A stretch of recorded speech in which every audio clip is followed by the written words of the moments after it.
I mean, you're completely leaving out like long-term effects from COVID. Just because you survive something doesn't mean it's not gonna fuck you up, you So idiot. now CNN saying a few deaths here and there is actually okay and normal.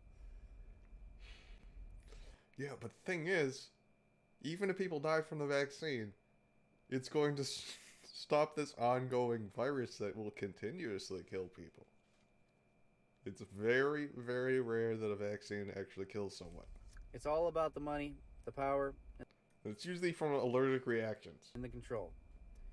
If you can't see that, then you gotta open your eyes. Your eyes are closed if you can't see what's going on here.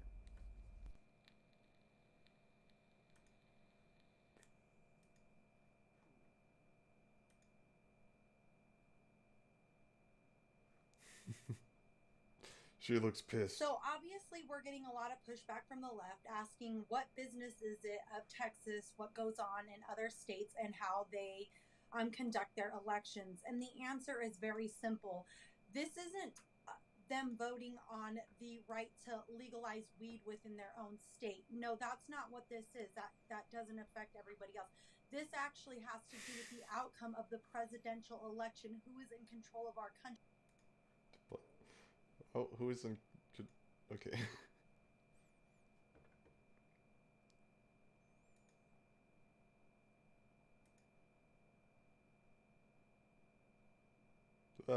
Pulling a fake bloody tampon, pouring ink on husband? That's awful. That's horrible. What is it, Anna Slats? What's something that's clearly a scam but Americans have been conditioned to believe is normal? Trickle-down economics. Everything's decided by credit, but in order to get credit, you have to go into debt. You pay monthly for insurance and it's required by law, but if you do actually use it, then they can raise your rate or make you pay a deductible. Being conditioned to believe that it's impolite to share your salary with your coworkers when really that's just something that companies made up so that they wouldn't have to answer why they This sounds like left-wing stuff, though. pay some people more than others. You can die for your country at 18, but you can't drink a beer. Similarly, you can go thousands of dollars into debt the moment you graduate high school, but you can't rent a car till you're 25.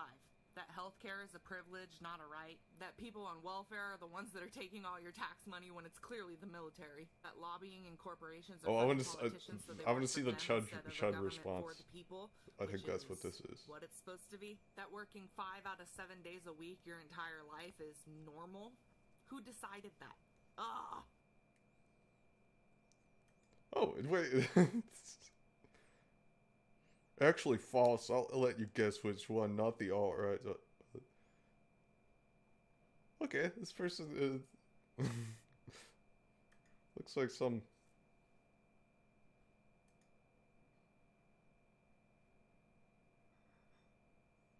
Didn't know this man, but I'm gonna keep posting my video because he deserves all the accolades. San Diego's back to purple cheers. This dude deserved getting told off. He totally had a mask, but wasn't. Hey, the libs are ruining this website by putting their stuff on it. I want to see Chuds.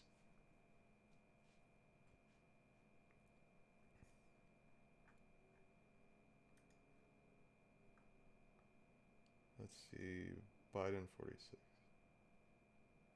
Let's look at this man. Hey, Clapper community, Johnny Red here. So, they just declared Vice President Joe Biden as president Joe Biden elect. So, let me know your thoughts, your comments below, how you Joe feel about Biden. it, and everything. I mean, it is what it is, y'all. It's not who I voted for, but as an American citizen, I support our president. So come. Oh, this is hilarious. Like, at least this guy gets it. He's like, okay, it's over. Biden won. Joe Biden won. January. It will be. Yeah, I'm American, so I gotta support the president, even though President Joe Biden. Let me know in the comments and the opinions what you think about this. Johnny Red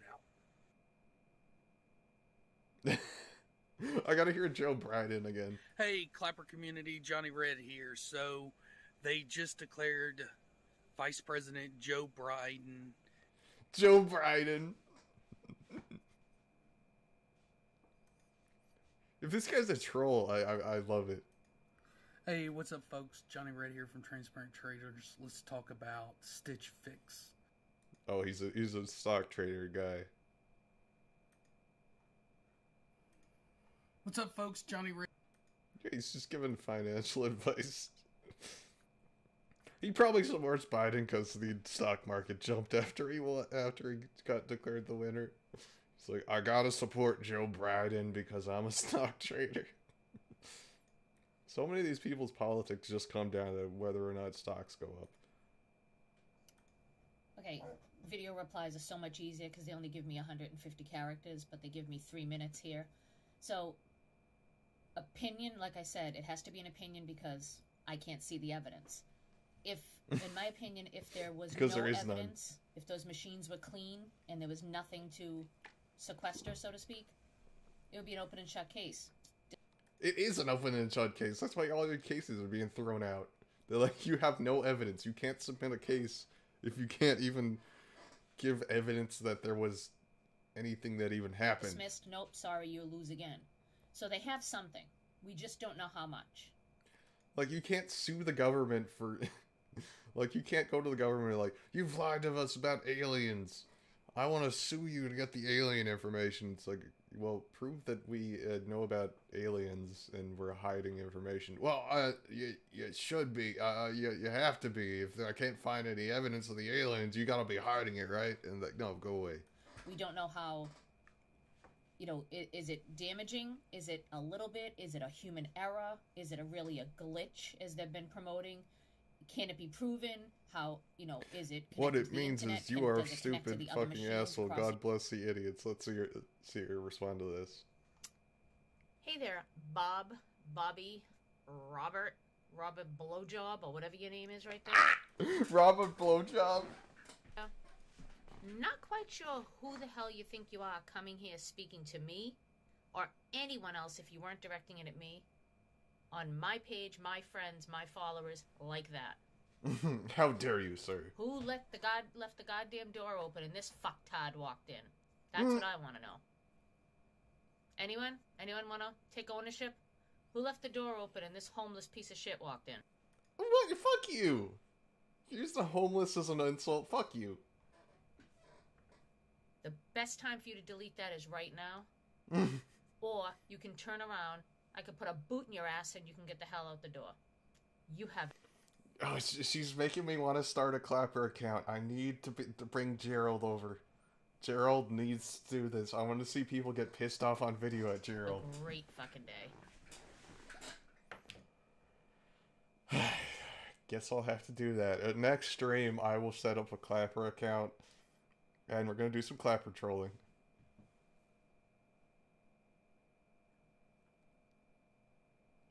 There we go, Diaper Dawn. Let's see how pissed off she gets. Okay. You trailer dumpster, uneducated, can't even call you. Trailer dumpster, like, again with the classism, like calling people a homeless person as an insult, or like, you live in a trailer dumpster. Oh, a female. First of all, when you come on my page, which is, we have a lot of fun here, but it's a very educated page. And use terms like diaper dawn, bunker bitch, don't collect go, but you don't even... How dare you use the offensive, go to jail, don't not collect $200. How dare you? I do not allow Milton Bradley in this house. Deserve this reply, but I'm replying to show what a complete and utter piece of trailer trash you are. Fuck you. Sweetheart, it's far from over. Just because we had a little pause at SCOTUS wasn't denied. And before you run your mouth, you really need to read the case filing, the decision. Because you might wake up tomorrow. The decision is like, we're not going to take this case. There's no merit to it. With a different attitude. You're literally not worth this reply, but I'm doing it to show that my attitude hasn't changed. My belief system hasn't changed. And Like, she's just encouraging more people to do these comments. I'm about to start an account on this website just so I can post a I want Gerald anyone else comment on and my watch her page go off on to it. think people like you are going to be making decisions for anything to do with this. Like, this lady got what she wanted. Like, she wanted to piss you off, and you got so pissed that you actually made a video. I bet she watched this and was laughing her fucking ass off, like I am right now. Just wait for the federal charges. They're coming, love. Where you gonna get your welfare check when that happens? Oh God, shut Who up. are you gonna take Fuck your you. probably You're 7 such an different evil child person. support checks from? Yeah, you're a fucking evil ass person. To go get your nails done. Well, your kids probably don't have clean clothes. Shut up. I mean, you want to come here and run your mouth, I'm gonna call you out. I really am. Because anyone who has to use the filter with the butterflies across their face, yeah, it's not a good look for someone your age. Not at all. You using a TikTok knockoff, yelling at people, like, just pretty standard live, haha, you lost comments, and you just losing your shit about how disrespectful it is. It's just not a good look I mean, you for want someone your to be age. here, right? Here's your attention that you sought out. You're obviously the one that wants attention. I actually laugh at comments like this because it You have not you seem extremely pissed off at it. shows that you are so I'm not mad, I'm laughing actually. uneducated you couldn't have a conversation. You don't have a real opinion. You just want the he, him, she, they, that, this. All you want is pronouns. That's all you want to talk about. He, him. Bullshit to run around. Cherry pop. And it ain't gonna happen. And I can tell by the look of you, you're road hard hung up what, sweetheart? There's no cherry left in your pop, let me tell you. What the fuck? What is that insult? Like, I just... Let's find her getting pissed off in another comment. Suck lil dick.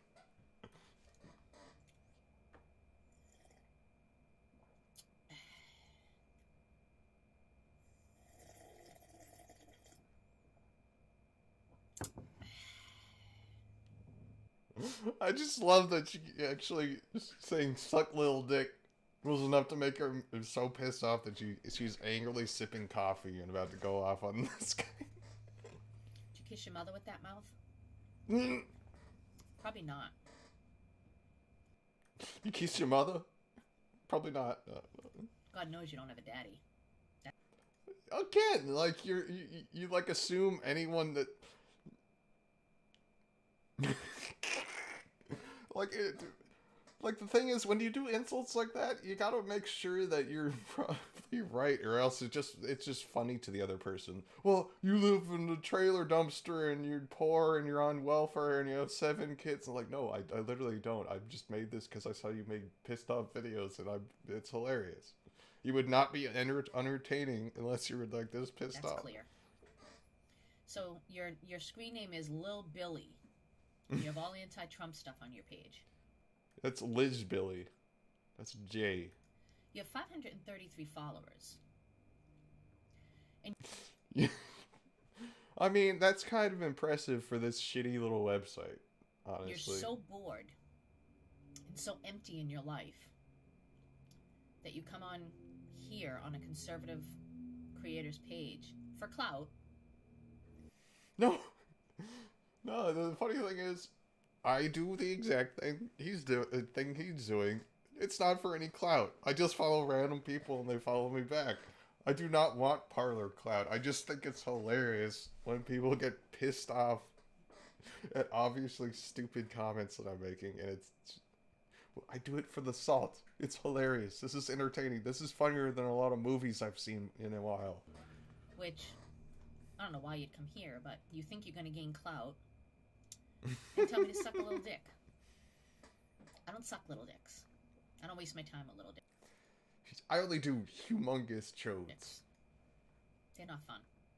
Yeah, her response is, I don't suck little dicks. I suck huge dicks, excuse me. Nah.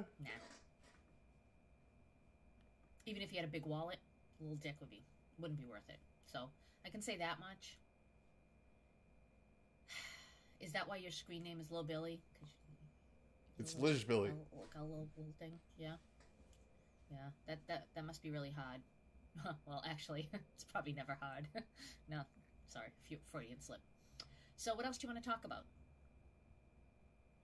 That's not what a Freudian slip is. That's when you accidentally say... In the other comment... That's just you making a joke. I wish I could green screen here. You told me to eat shit. I don't like to eat shit. Nobody likes to eat shit. He's like, sir, excuse me, your insult is telling me to eat shit. Actually, most people don't like to do that, so I don't know why you would tell me to do that when 99.9% of people will not eat shit because it's not food. Excuse me, sir, you need to read a book or something. You need to go back to shit school and learn about what people can do and do not eat, sir. You need to read a magazine or something. No. And you got a small dick. So what else? I don't want to eat shit and I don't want to suck your little dick. So what else can we talk about? You wanted attention. I'm going to give you the attention you want. You probably got. Yes, he literally just wants you to be mad at him. It's the point. About. These people don't have like a complete misunderstanding of what like trolls are after. They're like, I'm going to insult you. I'm going to do these stereotypical. You must have a completely failed life. A minute, maybe a little longer. Minute 30 seconds. So let's chat. Come on, I'm calling you out. You want it to be called out? I'm giving you the attention you want. I mean, the input versus the output is so good that 3 words can make you make a 3-minute video. That is hilarious.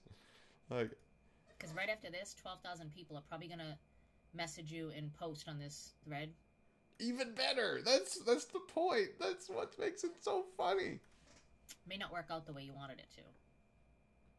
I mean, maybe it will. Maybe they won't even bother. But it's kind of slow news day because I'm still waiting on that SCOTUS stuff. So how did that work out for you? Myself with you. You know, it's like it's not you having fun. It's actually me having fun. Let me tell you how offended I am about your 3-word comment. Social media has given people this weird freedom that they think they can speak to people like that. Oh, you mean like freedom of speech? The whole probably the reason you're banned from Twitter, because you can't get throat. Which is why you have you guys have had to make your own websites where you can be complete assholes, and then someone just gently says "suck little dick," just a standard like YouTube level comment, and you all of a sudden change your mind about free speech on social media. Punched. Yeah, because clearly you don't have it in your pants. You don't got the Johnson to say something like that to me. You ain't got a Johnson. Or any woman in person. Because it would probably drop you. But anyway, I'm bored. So, everybody have at it. This is what I deal with. This is what I deal with. Suck little dick. I'm hated by everyone. They want me to suck little dicks. Okay, let's check my notifications.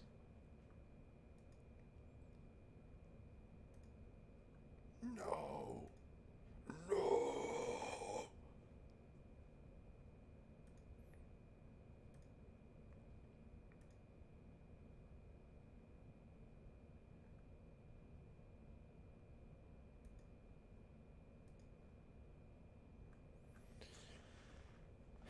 Alright, I think, probably save Clapper until I have an account on there. I'll probably make some videos as Gerald on Clapper. But it'll be like just screenshots of social media that make no sense. Alright.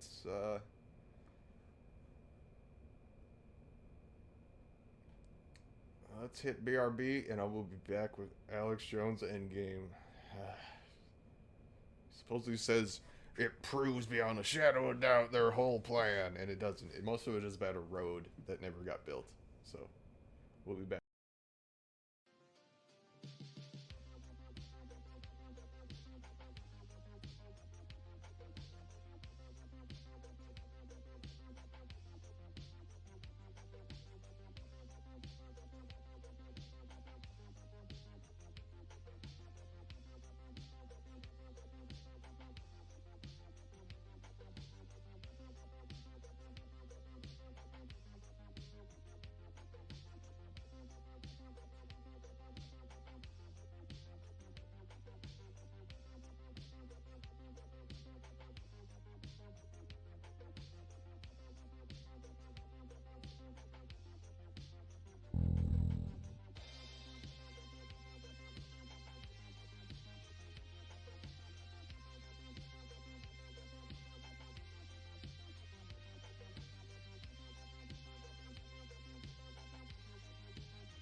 Для победы необходимо обладать многими качествами. Главное – высокая скоростная и силовая подготовка, позволяющая резко увеличивать скорость на финише, совершать рывки и обгоны соперника. Нужна специальная выносливость, чтобы выдержать двух-трехдневную турнирную борьбу до 9 заездов. Высокие морально-волевые качества и готовность к психологической борьбе.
camera.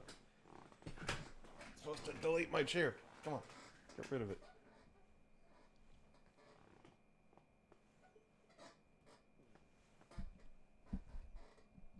Why is it not? Did I turn that off or something? Oh.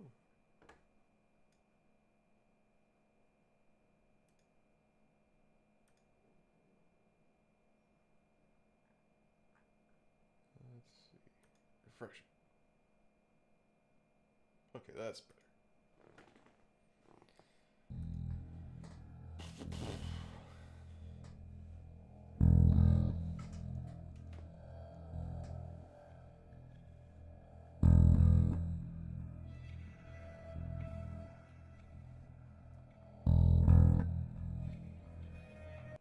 He was talking about like the Industrial Revolution and shit like that. But again, this term does not just mean your one conspiracy theory. let's start out. Let's do our due diligence and look up the H.G. Wells. H.G. Wells, the new. What is that from? Oh,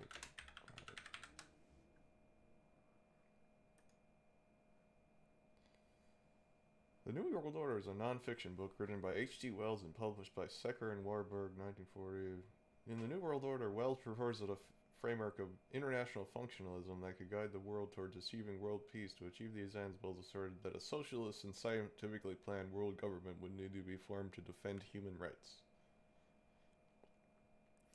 Wells' motivation for writing The New World Order was based upon the outbreak of world... Oh yeah, I remember what the thing is. He was talking... the people he was talking about that would hate it would be billionaires. Like, they don't want the government to protect human rights. They wanted to protect their profits. So he's saying those would be the people that would be fighting it. And he was right. In his book, this is a good thing. It's like Jones is only criticizing it because of the name, and he's just putting his conspiracy theory in place of what H.G. Wells meant it by, which meant like a socialist government that would form to defend human rights.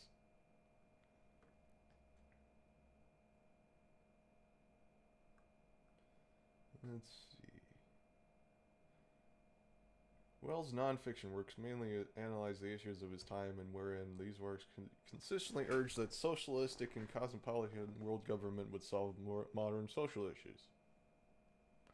Wells believed that technological innovations were making the world a smaller place, and this presented an opportunity to unify the world. The scholar John Partington has argued that Wells promoted years ahead of his time many of the internationalist policies and realities of post-1945 period. Partington also argues that Wells was the first to form a theoretical account of international functionalism.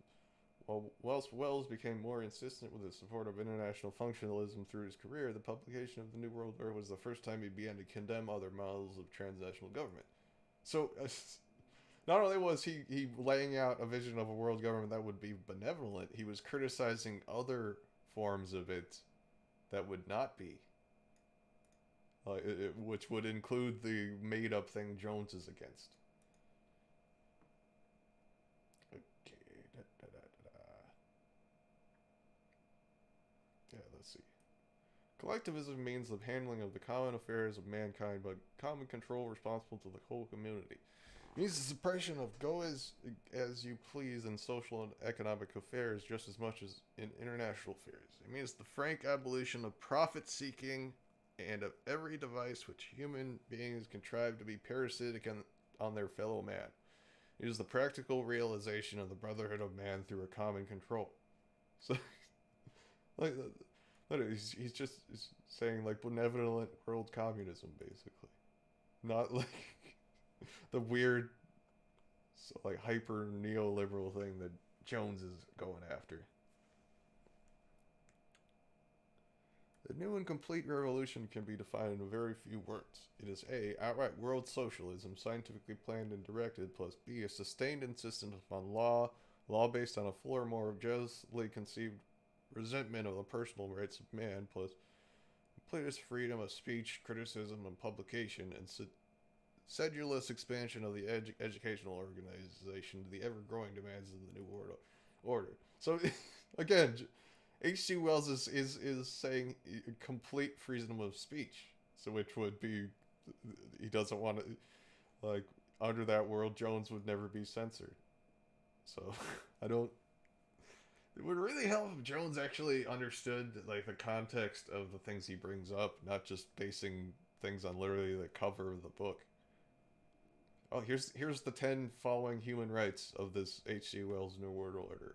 The right to nourishment, the right to education, the right to be paid in an occupation of choice, the right to exchange, the right to legal protection, the right to free movement, the right to not be imprisoned unjustly, the right to be free from any misinterpretation that may cause distress or injury, the right not to be tortured, the right to subject to universal laws of human rights.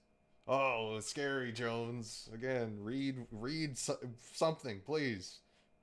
Read the Wikipedia article so you know about it, like, at the minimum. Okay, let's see. Fight. Let's see if I can find that quote he's... Okay, protesting. Die protest. Okay. So anyway, we get it. H.G. Wells was just like saying this would be a cool form of government. And he would say, again, he's talking about billionaires would die protesting it. Let's see. I gotta expand that. Expand that. Transform. Fit screen. There we go. I appeared before the Congressional Committee to tell what I knew of activities which might lead to an attempt to set up a fascist dictatorship. The potential for the disastrous rise of misplaced power exists and will persist. The very word secrecy is repugnant in a free and open society. And we are, as a people, inherently and historically opposed to secret societies. Again, he's using the secret society speech. That was an anti-communist speech. His secret societies were like meant to be like hidden communist cells. He's not talking about Skull and Bones. He was talking about like communism. The secret oaths and the secret proceedings. President Bush signed a formal agreement that will end the United States as we know it. And he took the step without approval from either the U.S. Congress or the people of the United States. That sounds like Lou Dobbs. So, I doubt it. I doubt that bill is what that said. The secret organizations of the world power elite are no longer secret. It's known as the Bilderberg Group. Could their objective be world domination? I'm Jim Tucker. I've chased Bilderberg for 30 years. I'll never give up the chase. Bilderberg plan for the whole world is nothing less than world government. I'm not comfortable with that at all. Who elected these guys to run the planet? Oh, Vicente Fox. The globalist Vicente Fox. They are the elitists. They feel they should run the world for their own selfish interests. Now we can see a new world coming into view. You said a world in which there is the very real prospect of a new world order. Bilderberg, a geopolitical term that has meant dozens of different things over the centuries. Bilderberg is making great progress toward a world government, and only an educated, informed public can stop them in their tracks. David Rockefeller admits in his own memoirs that he wants to destroy the United States. Right. He's a traitor. It's good to be back at the Council on Foreign Relations. As Pete mentioned, I've been a member for a long time and was actually a director for some period of time. I never mentioned that when I was campaigning for re-election back home in Wyoming. Let us never tolerate outrageous conspiracy theories. Oh, the music. Again, I gotta shout out Knowledge Fight.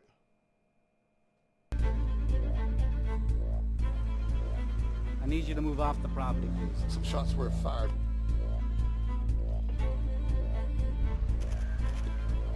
As It's time to right train. there. The Trans-Texas Corridor is a vital part because we stop here in Texas. Here is the fucking road.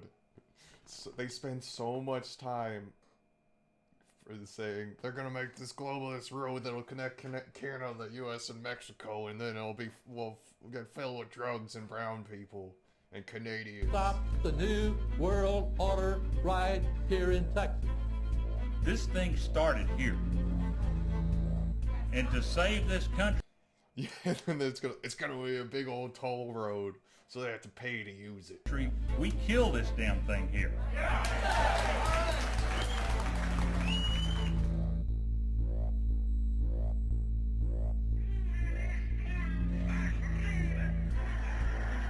Of course, you gotta show Hitler, Mao, and Stalin. Vaccines, oh no. There is a chance for the President of the United States to carry out a phrase his father used, and that is a New World Order. Again. Your New World Order will fall. Humanity will defeat you. The answer to 1984... I love how he expects people to actually understand what he's saying. Like, you're just yelling at a building. I don't see anybody out in front of there. They're just gonna be like somebody in an office hearing like...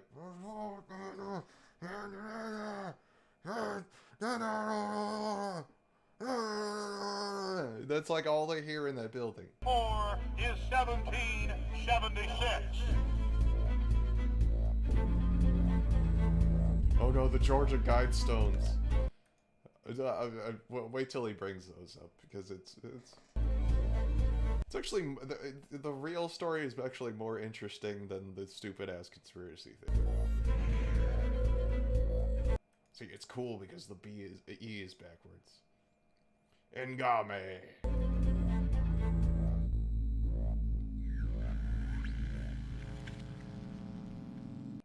Ngam 3. In the near future, Earth is dominated by a powerful world government. Once free nations are slaves to the will of a tiny elite. You mean like right now? The dawn of a new dark age is upon mankind. Countries are a thing of the past. Every full... Oh no, they stopped... They stopped pretending like the imaginary lines between land are real. Oh no. Of independence is under attack. With the family and even the individual... Not the family! ...itself nearing extinction. Close to 80% of the Earth's population has been eliminated. The remnants of a once free humanity are forced to live within highly controlled, compact, prison-like cities. Travel is highly restricted. Superhighways connect the megacities and keep the population from entering into unauthorized zones. No human activity is private. AI supercomputers chronicle and categorize every action. A prison... Again, that would be information overload. If you took like that much attention on every single person, you would never be able to find anything. It would just be so much more work, and it'd be harder to find anybody that's up to no good. Not that they don't spy on a hell of a lot of people, but that's the problem with that. If you collect data on everyone, it's just so much harder to find what you're looking for. Planet dominated by a ruthless gang of control freaks, whose power can never be challenged. Oh no, there's the F-35 again. Well, watch out, it's gonna blow up. It's dangerous. Is it even safe to watch on the computer? Like, I don't trust it. This is the vision of the global elite. Or was that an F-35? I think that was an F-35, and then they showed like a Their stuff. goal. A program of total dehumanization, where the science of tyranny is law. Did they just blow up a pig? Worldwide control grid, designed to ensure the overlord's monopoly of power forever. Our species will be condemned to this nightmare future unless the masses are awakened to the New World Order. Don't tag Texas. Master plan and mobilized to defeat it. Erected by a secretive group. Okay, let's before he gets into it, I like to before he goes over something, I like to bring up the real story. Okay, Georgia guide stones. Okay. Da, da, da, da, da, da, da.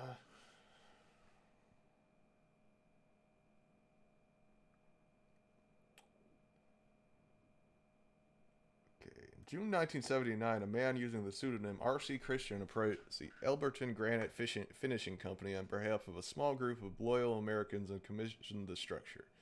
Christian explained that the stones would function as a compass, calendar, and a clock should be capable of withstanding catastrophic events.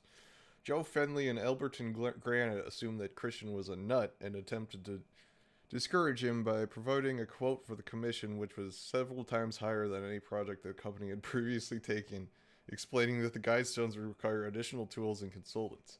To Fenley's surprise, Christian accepted the quote. When arranging payment, Christian said that he represented a group that had been planning the guide stones for 20 years and which wanted to remain anonymous. Christian delivered a scale model of the guide stones in 10 pages of specifications. The 5-acre, 2-hectare land was apparently purchased by Christian on October 1st, 1979 from a farm owner, Wayne Mullinex. Mullinex and his children were given a lifetime cattle grazing rights on the guide stone site. On March 22, 1980, the monument was unveiled before an audience variously described as 100 to 400 people. Christian later transferred ownership of the land and the guide stones to Elbert County. In 2008, the stones were defaced with polyurethane paint and graffiti with slogans such as "Death to the New World Order." Wired magazine called the defacement the first serious act of vandalism in the guide stones' history. On September 2014, an employee of the Elbert County Maintenance Department contacted the Federal Bureau of Investigation when the stones were vandalized with graffiti including "I am ISIS, Goddess of Love." Okay, so let's see.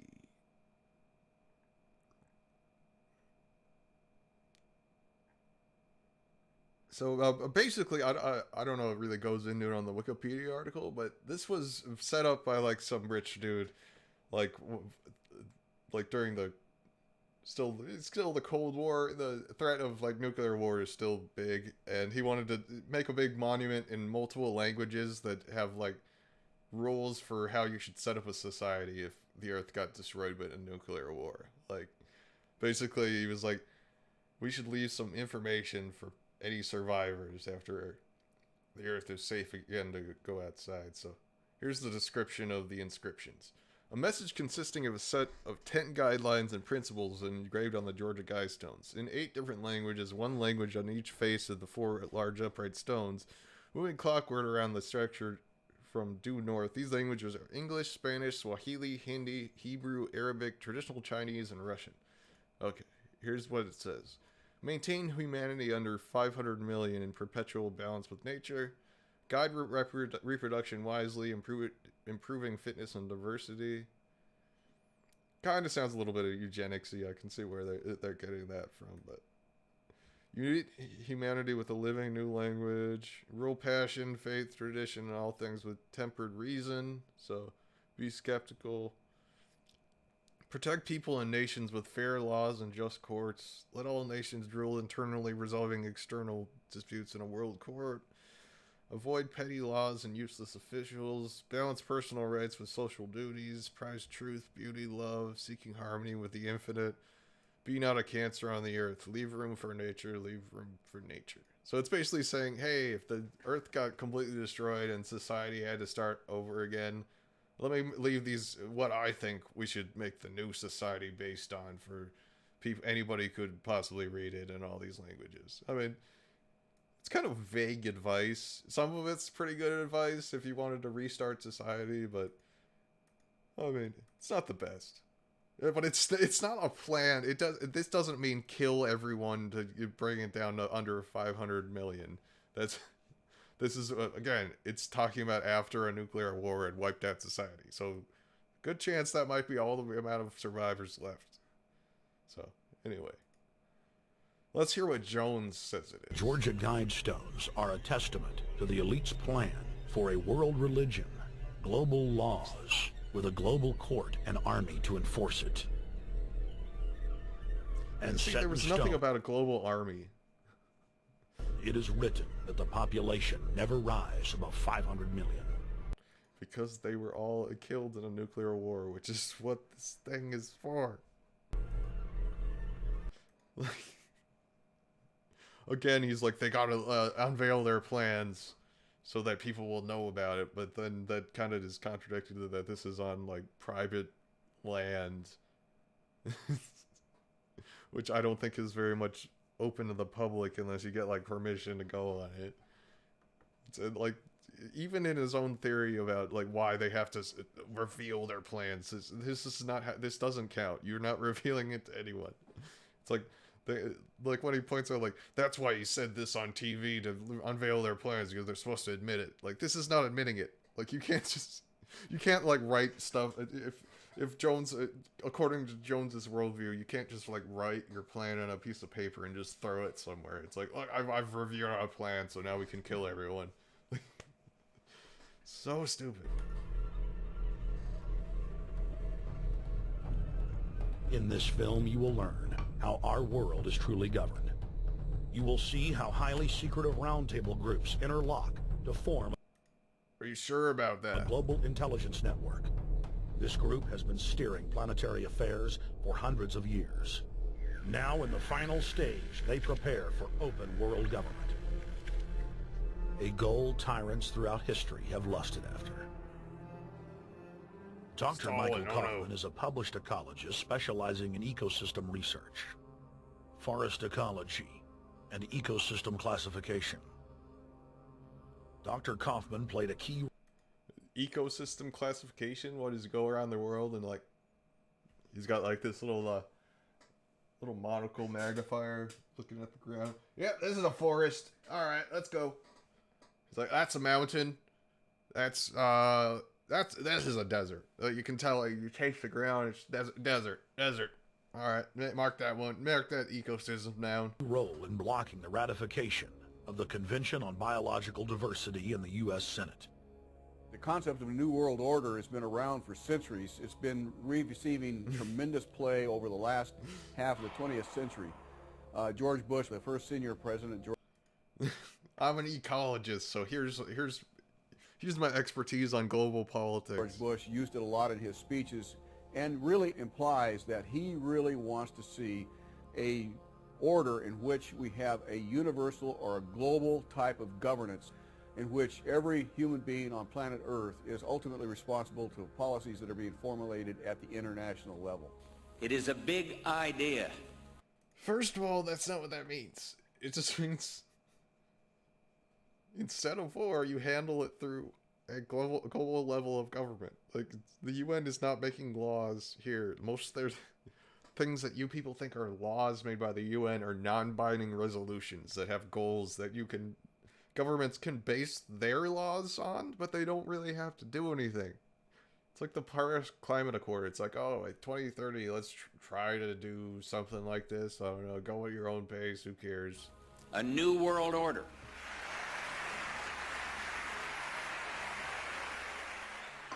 President Bush said that the New World Order was in tune, and that's what they were working for. The UN is part of that government. They're working right now very significantly for a North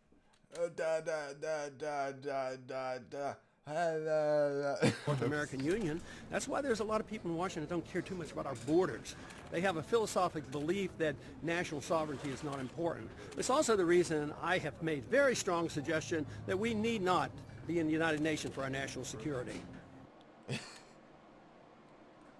Yes, we should just go to war with any country we have a problem with, like the old days. It's really always the same. You go back throughout all of history, the Roman Empire, the Soviet Union, Hitler during the Nazism was always saying that it's going to create the utopia for the average person, when in fact, history always shows that it does exactly the opposite. Conquest and empire is as old. Wait,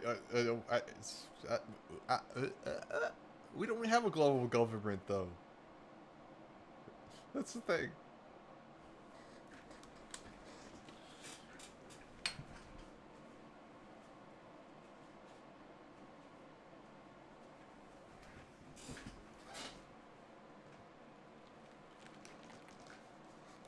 oldest civilization. The ancient Babylon, roots of globalism. Egypt, and Greece. They all built empires in an attempt to rule the world. Yeah, the thing is, though, they realized, you, build your empire too big, you can't manage it all, and it falls apart. That's the problem. The Roman system at its peak dominated the known world. Complex governmental systems were developed to control diverse populations. During the period between the 15th and 19th century, new empires emerged. Wait, that's not globalism, that's just empire. Is he forgetting that half the world hadn't been discovered by the people in Europe yet? Because you can't have a global empire if you don't know half of the world exists. And again waged war for supremacy. The nobility, as well as the thriving merchant class, were financed by a handful of private banks. Many of the great money houses would hedge their bets and finance both sides of a war. Sophisticated intelligence-gathering networks gave the financiers a clear edge over the governments they were slowly gaining control of. Are you telling me that the governments are mostly directed by people with lots of money? Oh no, this new development is really... On the 18th of June, 1815, agents of the British arm of the Rothschild family. Oh, by the way, folks, here he is with the Joseph Goebbels propaganda. This is this specific retell. It's an old story, but this specific retelling that he's reading here is Joseph Goebbels' version of the story. So let's just keep that in mind. He's using second-hand Nazi propaganda. Like, he cited someone that cited Joseph Goebbels to get this information. I think this one actually has a bibliography that actually has some of his sources for his claims. And if you trace it down, it's somebody who's citing Joseph Goebbels. So you know. Looked on as Emperor Napoleon Bonaparte fought desperately to save his army from the jaws of a British-Prussian pincer attack. A Rothschild agent was able to get the news of Napoleon's defeat at the hands of Lord Wellington to Nathan Rothschild, a full 20 hours before the news reached London.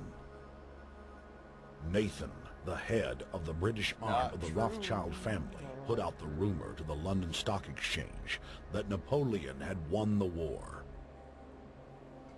Stocks plunged by 98%, and Rothschild was then able to buy up the entire British economy for pennies on the pound. First of all, why would the stocks plunge by 98% because Napoleon lost in like British stocks? What? I could see them maybe going down for certain things, but they're not gonna drop 98%. I highly doubt like all the investment, like everyone was investing in Napoleon winning. Like, that doesn't make sense. When the news of Napoleon's defeat finally arrived, stocks soared. Britain was now the undisputed ruler of Europe, and Rothschild ruled England. No, he didn't. The already dominant British Empire grew even more aggressive. Her troops and bureaucracy spread across the globe. The sun never set on Britannia's holdings. The banking cartel funded, in fact, since about 1800, they have funded both sides of almost every war. Yeah, it's called war profiteering. Again, this is not new information. This is like... And of course, they're getting the interest off of the loans that they've given the various governments and the wars that they have actually helped stimulate and create. By 1900, Germany was a rising force and a leader of the Industrial Revolution. World War I, for instance. What happened to England, though? Like, you're going on, like, Britain ruled the world, and then all of a sudden Germany started to rule. You don't rule the world if you have competitors. There was absolutely no reason to have World War I, except that it was an ideal opportunity for the banking cartel to make a pile of money by funding both sides of that particular war. On June 28, 1914, the heir to the Austrian-Hungarian throne, Archduke Franz Ferdinand, was assassinated while traveling in a motorcade.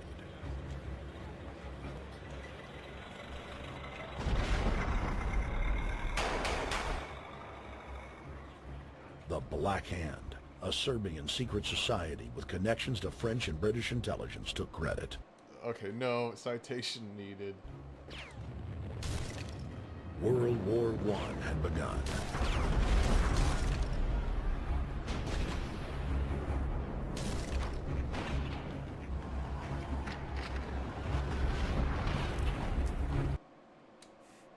Like, you think if he's saying the Black Hand had ties to British intelligence, I think they find, like, more competent assassins? Like, they completely screwed up. Gavrilo Princip was eating a sandwich when he saw a guy roll by and just like, oh shit.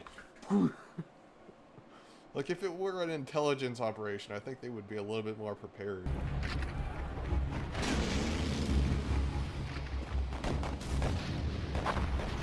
Armaments companies financed by Rothschild-controlled banks in Germany, France, England, and Austria bankrolled all the factions.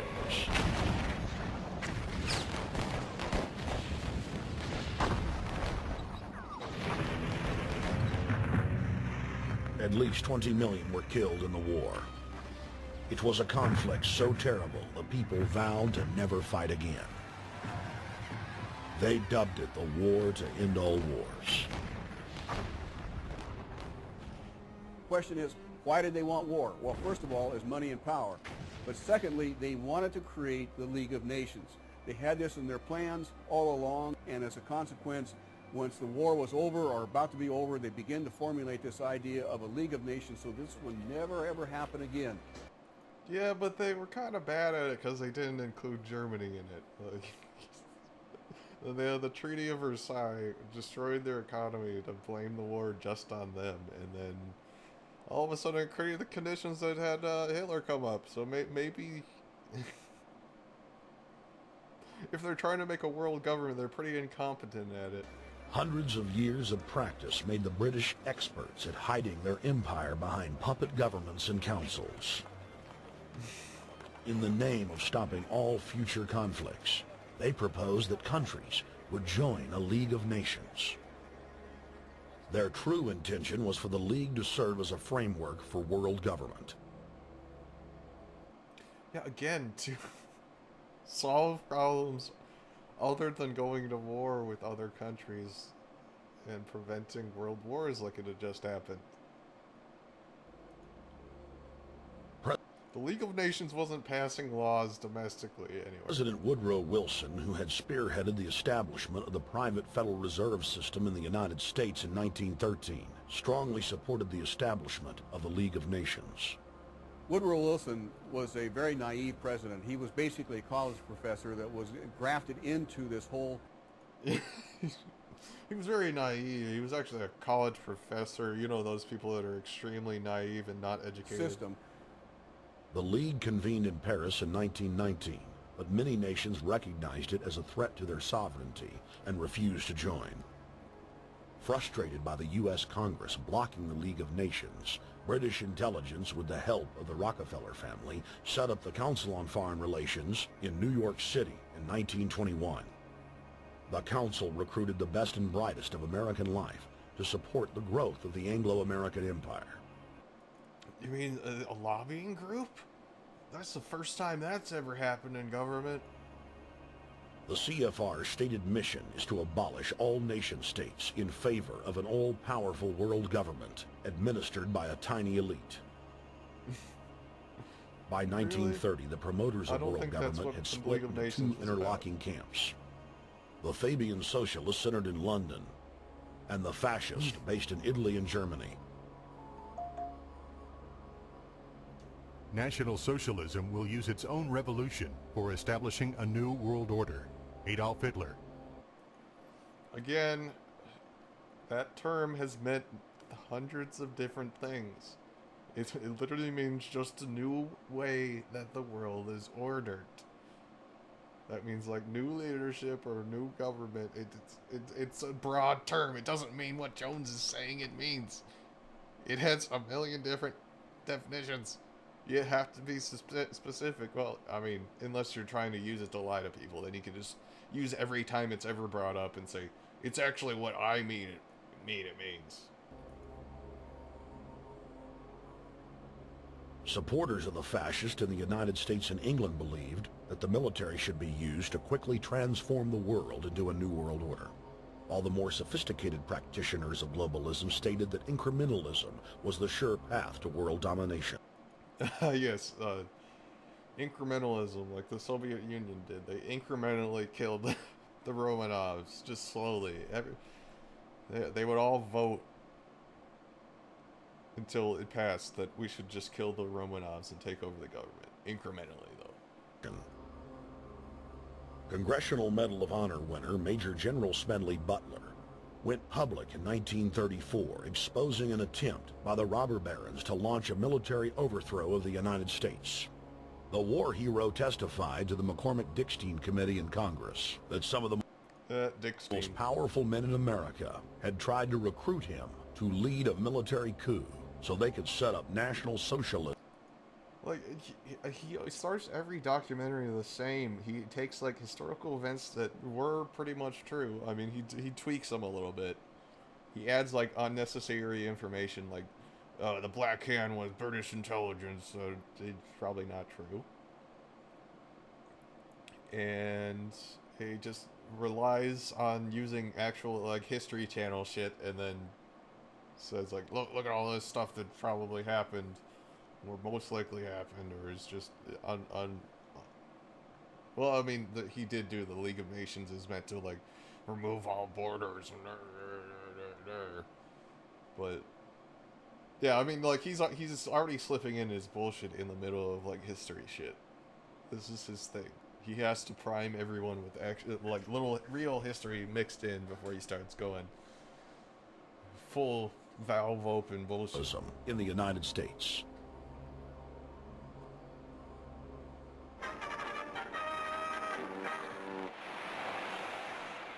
I appeared before the Congressional Committee, the highest representation of the American people, under subpoena to tell what I knew of activities which I believe might lead to an attempt to set up a fascist dictatorship. I was supposed to lead an organization of 500,000 men, which would be able to take over the functions of government. The fascist had also made deep inroads in England. Edward VIII, King of England, was forced to abdicate the throne because of his public support for Hitler. I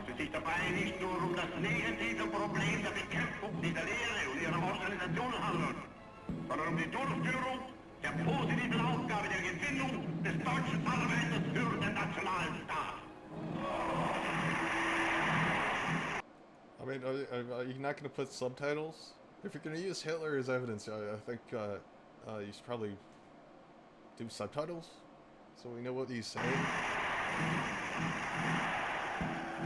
Though the German-led fascist camp was strong, the Fabian Socialist Bloc was able to maintain control of the U.S., Russia, and England.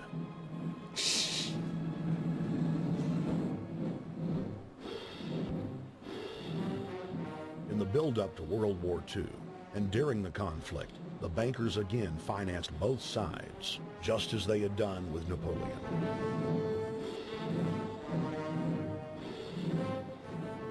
The irony of him using Nazi propaganda to say, like, the Nazis did this is kind of ironic.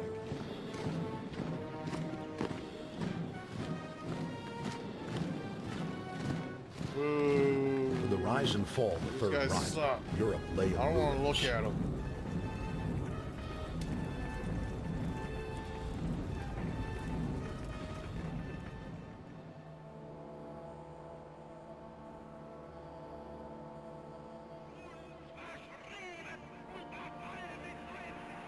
Yes, we know World War II happened. Once again, the elite claimed the crazy that shit. only global governance could save humanity from certain destruction. And this time, Well, I mean, we haven't had a world war in about a century, so I mean, no. I'm we haven't had a World War One in a century. I mean, the two, that's a couple of years away. The elite would succeed in setting up their world body.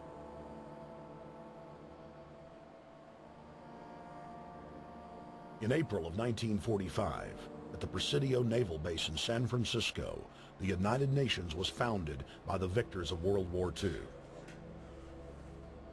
The United Nations complex was then built in New York City on land donated by John D. Rockefeller. Shortly after the elite established the United Nations as their base in the United States, the newly formed World Council quickly began work on the next phase in their plan, the incremental formation of continental superstates. The first step in their trilateral plan was the creation of the European Union.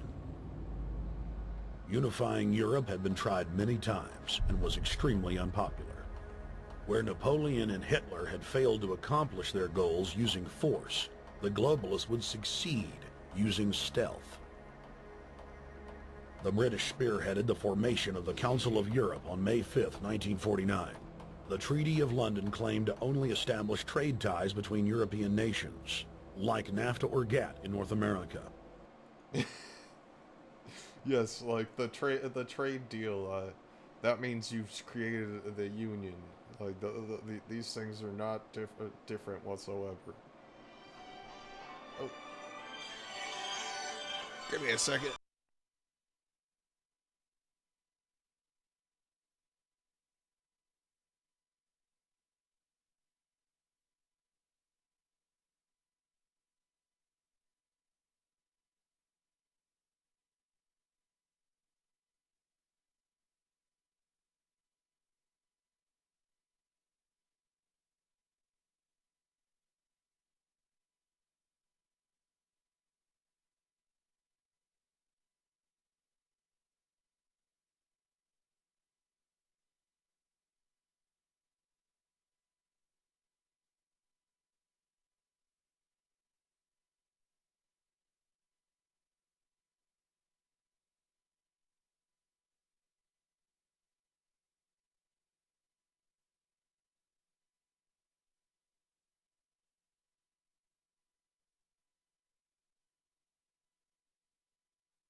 Its true intention was the formation of a European superstate. Oh no.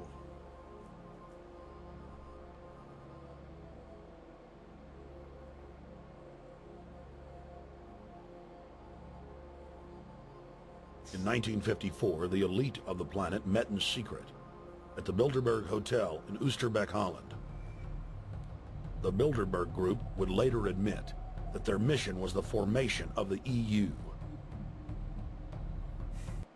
No, they just talk about things that are going on and what they think is going to happen, and there were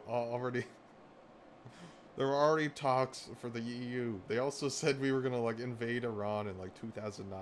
Once the EU was established, under the guise of trade deals, a North American Union and Asian Union would be formed. The three interlocking superstates formed the core of the global government, while the United Nations would serve as a world regulatory and enforcement body over the Third World subregions. Ah, stop! The Bilderberg Group consists of the heads of all of the managing roundtable Wait, does that say alfalfa dinners? Groups that steer individual countries.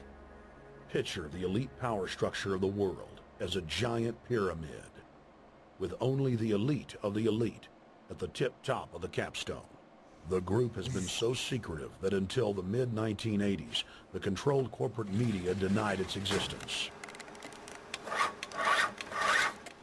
Into the late 1990s, coverage only consisted of rare one-line...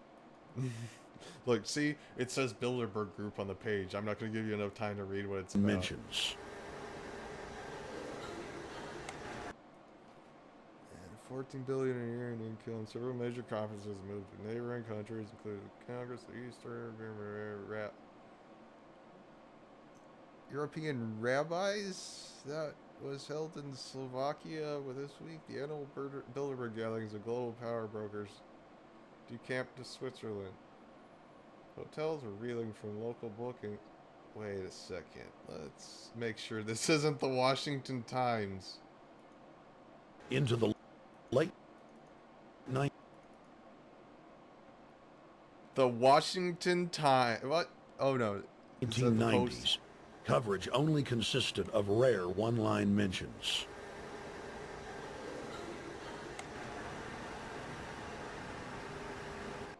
I can tell that's okay. Washington Post. All right. Oh, the Washington Post mentioned the Bilderberg Group, the super secret, one of the largest papers in the country mentioned this super secret thing. Ooh. So it goes, they have to admit it. With the rise of the alternative media, their stranglehold on information has begun to slip. On the outskirts of the national capital today, black limousines with darkened windows converged on a hotel where private security guards imposed ironclad control.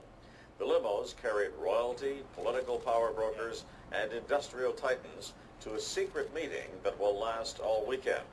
It's known as the Bilderberg Group. Could their objective be world domination? It's kind of irresponsible journalism to just take the conspiracy theories as fact.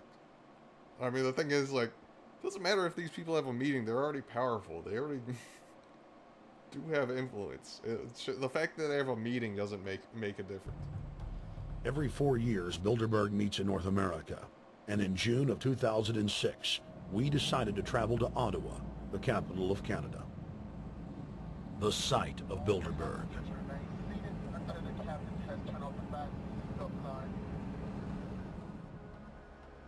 In Bilderberg's long history, many reporters attempting to cover the group have been harassed, detained, and even jailed. Because a lot of them are pretty nutty. I jokingly reassured my cameramen that the horror stories we'd read about were probably exaggerated. Yeah, by you. I was wrong. We know reporters get detained at airports. People aren't let in. We know people get sent to the jailhouse for 3 or 4 hours. It happens every time. Well, it happened to Alex Jones this time. What do you do? You're just, well, I mean, it's kind of weird that you're at an airport snapping pictures of things. Like,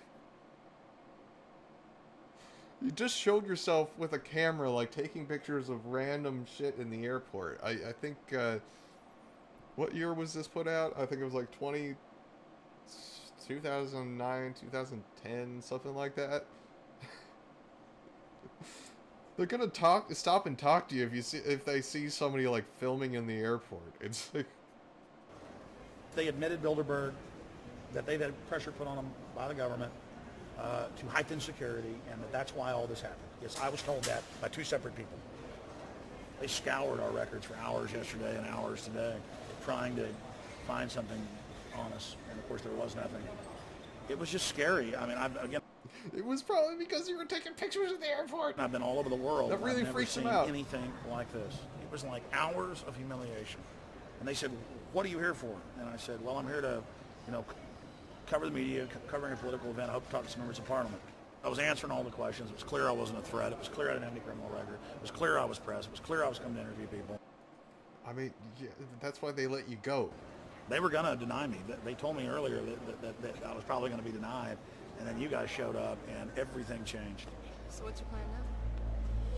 My plan is to go out and try to interview Jim Tucker, try to go down to the Bilderberg group and maybe catch some of them still arriving, and try to still make a documentary.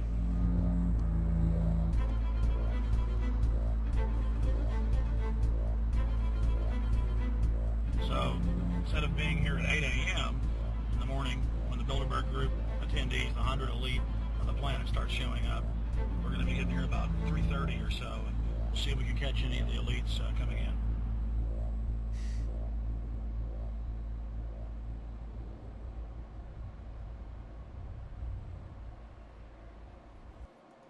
That guy's like, what is it? What are you filming me for?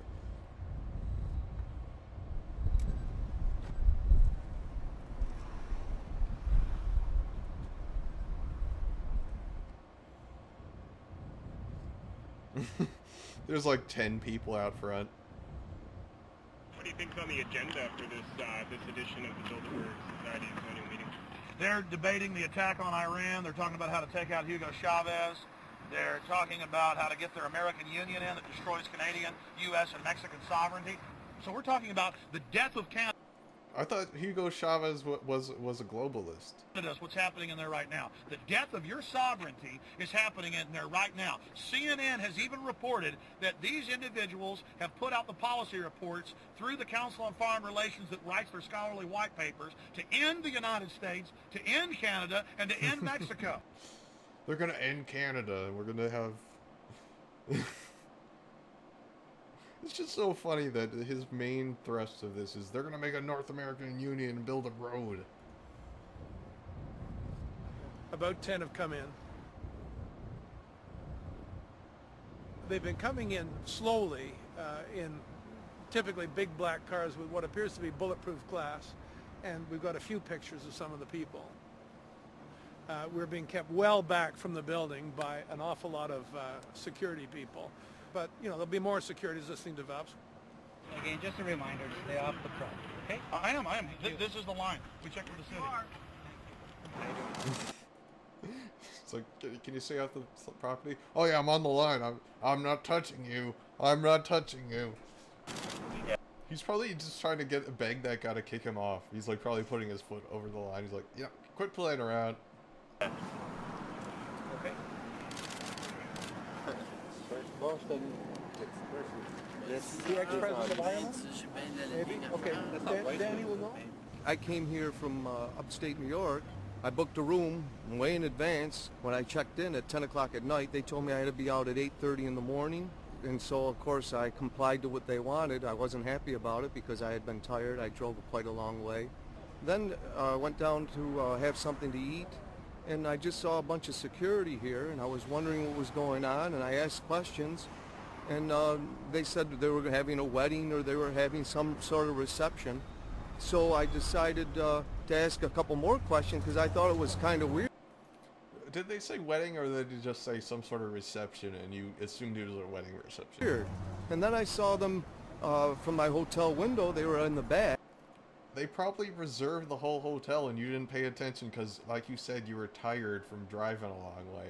So you probably you're like half asleep, got a room here, like, yeah, oh yeah, we have to get you out by like 8:30. It's like, what? I didn't hear about. Well, we told you last night. Back with flashlights, looking at the trees, looking up through the trees, and they were also in front of the hotel, combing. It looked like combing. Again, if you're saying a bunch of world leaders are showing up to this hotel, none of this is. It's consistent. They're gonna make sure nobody booby-trapped anything because you got a bunch of weirdos that want to kill all these people In the hotel, so I kind of was wondering what was going on, and I left. I got up this morning, I checked out, and then the fella that I spoke with, the last fella I spoke with, said, well, you'll know all about it in the newspaper. Well, I didn't have to wait because there was a group of people out here telling me everything that was going on. Oh no, they pilled him. They're not fooling anybody any longer when you've got this many cops, you know, and detaining Alex Jones at the border.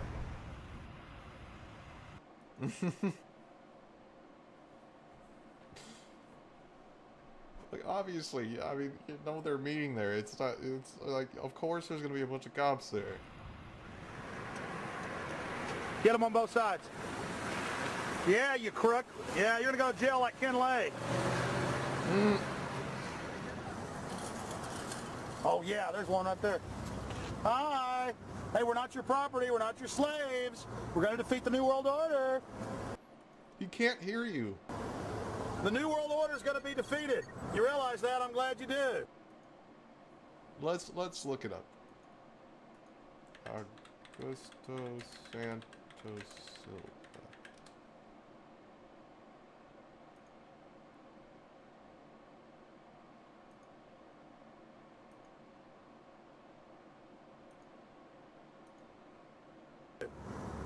Always does throughout history. I don't know. I mean, it looks similar to that guy, but I don't think...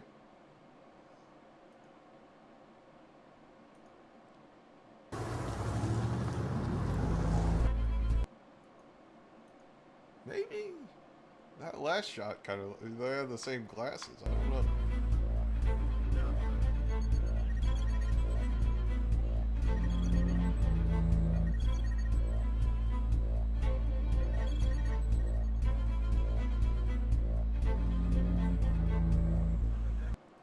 What?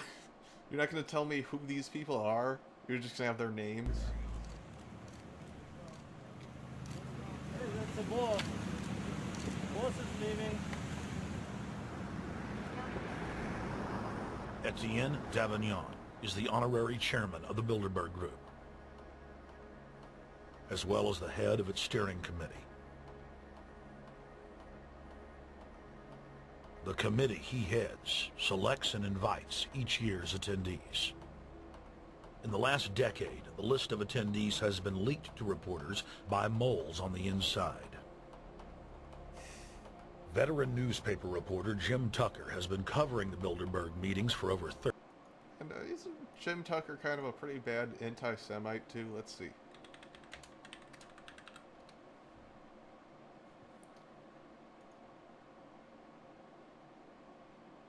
Big Jim Tucker died in 2013. Died of falling. Tucker has been described as a veteran Bilderberg observer, the doyen of Bilderberg hunters, an oddball Washington journalist, and a right-wing conspiracy investigator.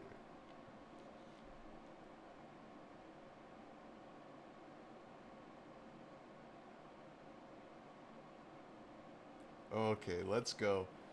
Tucker has said he was able to write an advanced story on the downfall of Margaret Thatcher and later about the rise of Bill Clinton when he attended the Bilderberg Group meeting at Baden-Baden in Germany in 1991. He said Thatcher was removed from office because she didn't like it, the one meeting of the Bilderberg she attended, and that result they replaced her with a trapeze artist from the same party. Oh, John Major.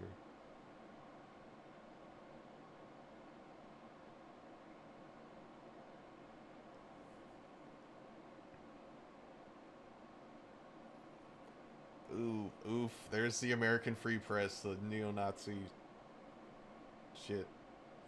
In 2005, Tucker wrote Jim Tucker's Bilderberg Diary, published by the American Free Press, when he was an editor. Where he was an editor of a book chronicling his 30-plus years exposing the Bilderberg group.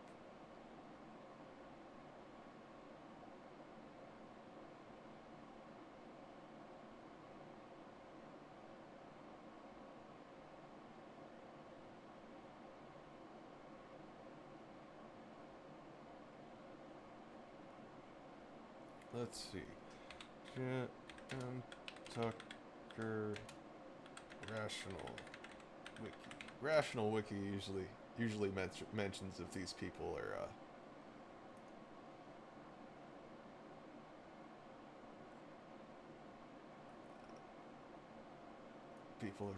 racist. So let's see.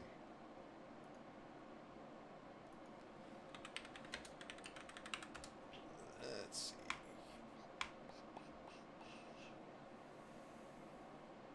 Oh, they don't even have an article for Jim Tucker? That's disappointing.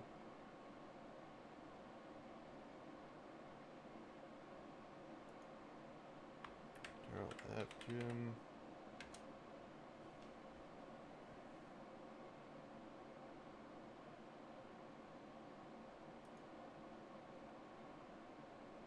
Oh, wrong Jim Tucker. 30 years, and has physically attended more than 20. We traveled back to our hotel to see if Jim Tucker received the 2006 list. First heard about Bilderberg in 1975, and I said, I don't believe it. That's not possible. Who in hell's Bilderberg? I spent who in hell's Bilderberg? 20 happy years with metropolitan newspapers. All the wires are clicking at my ear. That could not happen without me knowing about it. And the thing that first impressed me most was columns in 1957 by the late, great Westbrook Pegler, widely syndicated columnist.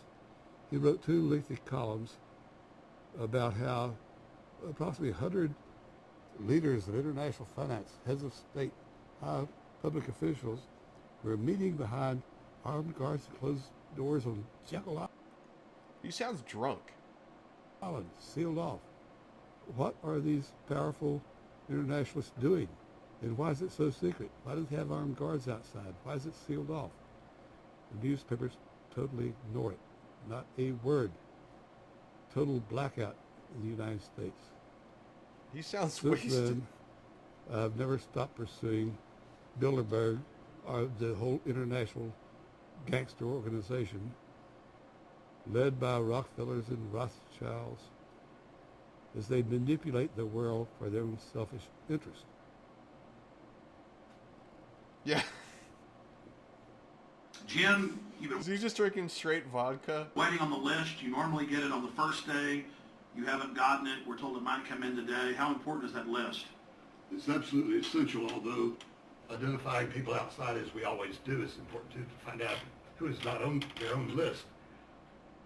In recent years, someone from Europe has sent a machine copy with a letterhead and so forth without identifying himself. So far, I know, someone from Europe. You know, let's look at more Parler for a minute.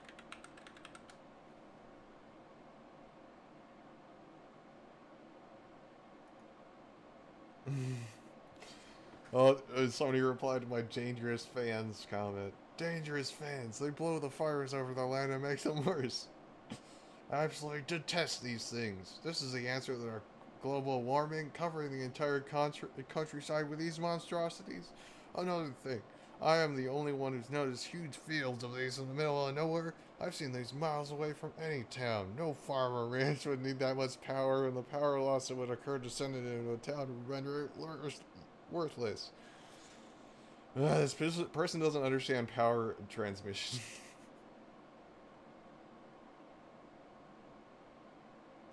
Underground military facilities? Oh, this person's filled with shit. Definitely.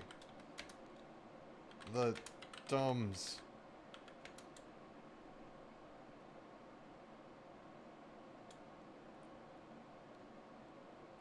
Let's see. The Dumbs. It is where they keep the children they have kidnapped. Keeping babies alive and selling their body parts. Keeping babies alive and selling their body parts.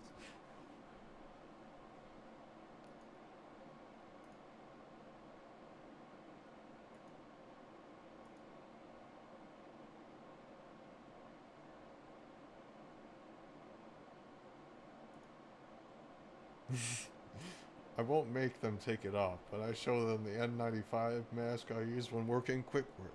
When I take it off, I have a bringer around my mouth, pull my nose, I have residue that came through. And they block me. Did they? I don't think they did. They did not.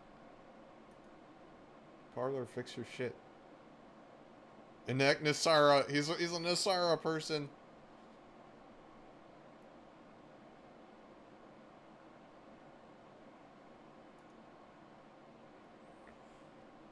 I keep one on my desk to show written on the mask as self-suffocation device.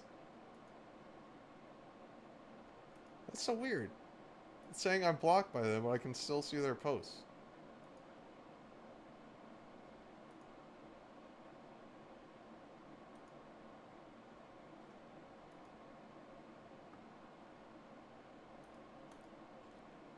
Come on. Show me my notifications. This website sucks. I went to my homepage and it's just taking me to this guy's homepage.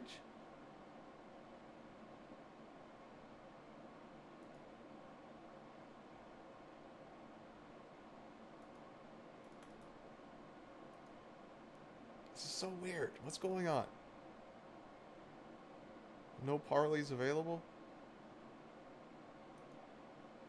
No active conversation? Yeah, it thinks my page is this guy's page now. This website is garbage. What the fuck?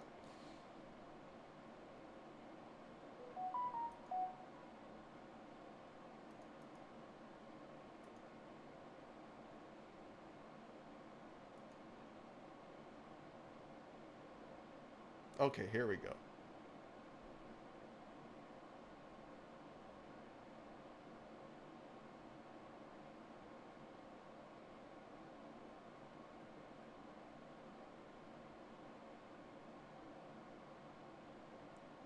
Alright, that's enough part. Far, I haven't heard from him.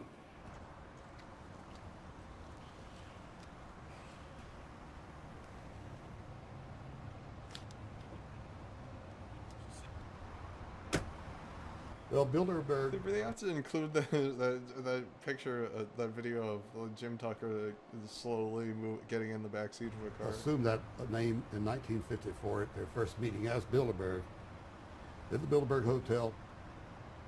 It's a little bit like Shakespeare's As You Like It. They say to Shakespeare, what do you want to call this book? He says, As You Like It, meaning whatever you want to call it. And they thought it was dictation, so one of his plays is called As You Like It, and the title has nothing to do with the play.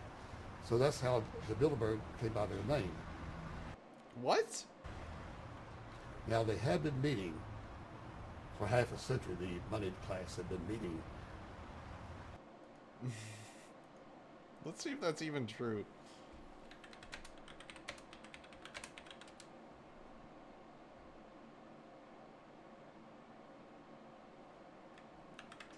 Title.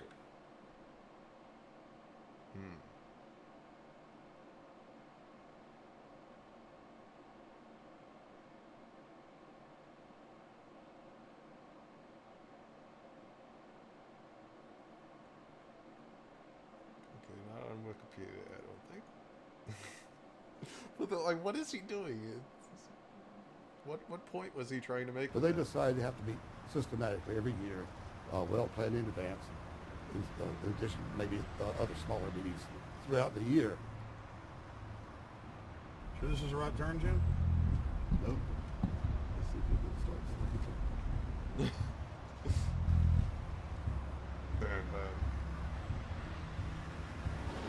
This is the global government. They are setting the world agenda. Inside right now, they're deciding on whether or not there will be a war with Iran.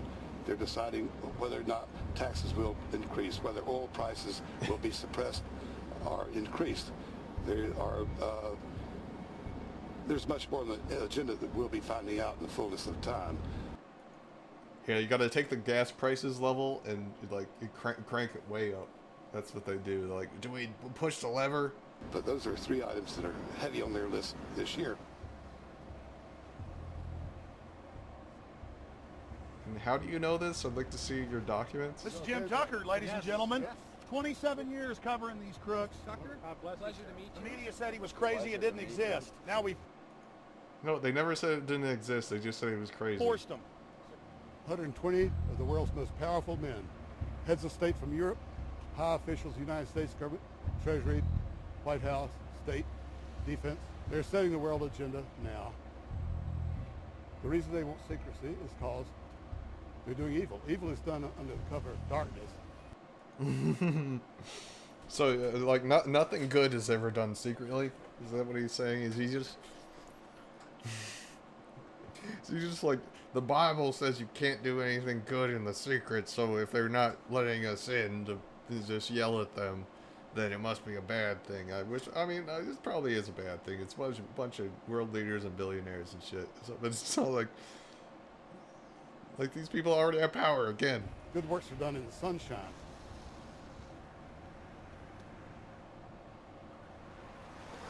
Hi, how you doing? Good. Get off the property, please. Well, Jim has some questions for you. I need you to move off the property, please. Okay. It's private property. Sure. It's a public sidewalk. Oh, yeah, we are cooperating. Thank you. Right onto the side. It's a public sidewalk. It's like, okay, we just need to get on the sidewalk. It's like, Yeah, there's no implication that we aren't Right cooperating. onto the sidewalk and stay there, please. Sure, yeah, thank you. Jim has some questions for you. Again, I need you to stay right on the sidewalk. Yeah. Thank you very much. We actually checked with the city. The property line's actually right here. Also, That's good. Property line's actually right here.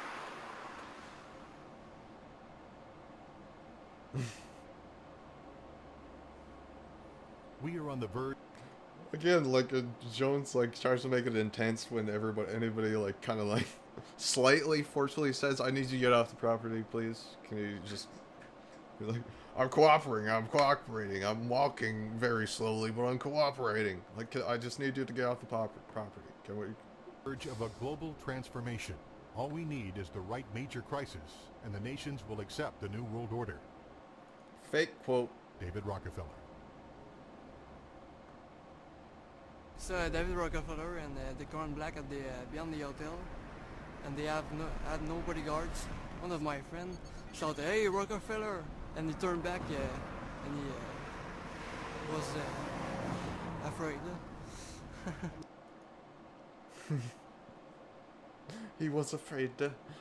I don't think he was My afraid. name's Renee. I'm from Manitoba. Drove about 26 hours to get here, just to show my You're a Trailer Park Boys character. Shut that up. I'm against the Bilderbergers, just to fight for my freedoms, fight for my rights, make sure that my children can grow up in a free country.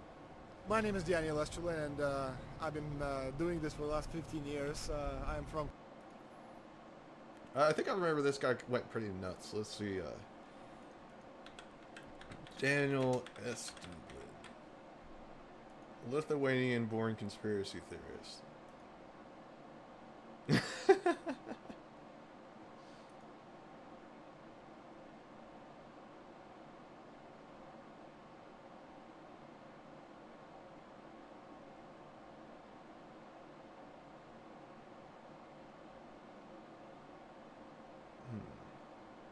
Oh fuck yeah! This is kind of interesting and weird. I didn't know Cuba was like this. On August 19, 2010, the Cuban state news agency Fresno Latina published a full text of a reflection by former President Fidel Castro, which was devoted to quoting Estelin from his Los Secretos del Club Bilderberg.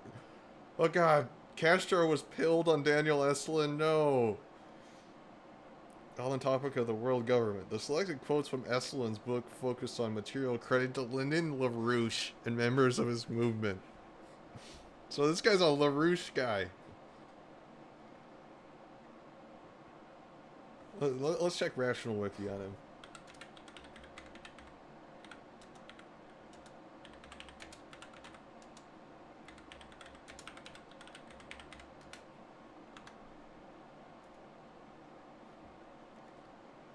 Ah, the elevator incident. In his book, The True Story of the Bilderberg Group, he claims that the evil Bilderbergers once made it so elevators' doors would open so he'd fall down the elevator well. Well, we're happy you didn't fall. You're just us to be careful when we enter elevators. Oh god, he thinks elevators are trying to kill him. Oof.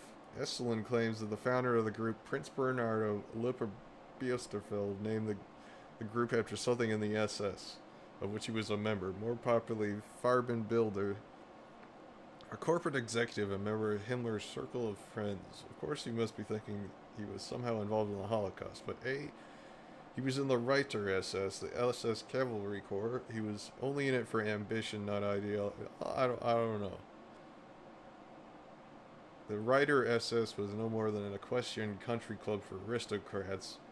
And D, because of C, Reiter SS was specifically exempt from war crimes challenges during the Nuremberg trials. Oh, interesting.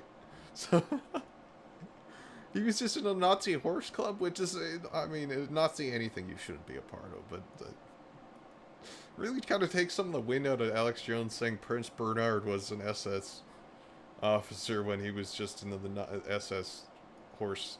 He was a SS horse girl. Now we all know it's a lie, but where's the hypocrisy? He quotes from American Free Press and The Spectator, two newspapers which are actually just one, on which he claims he's ashamed of quoting, but quotes them for reasons of force majeure.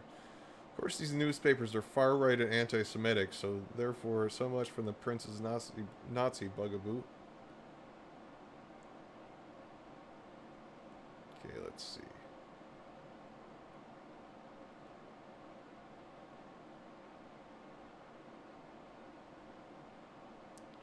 Alright, so we can officially say this guy's wackadoo. Canada, I'm very proud of my country. He's a LaRouche fan, so keep that in mind.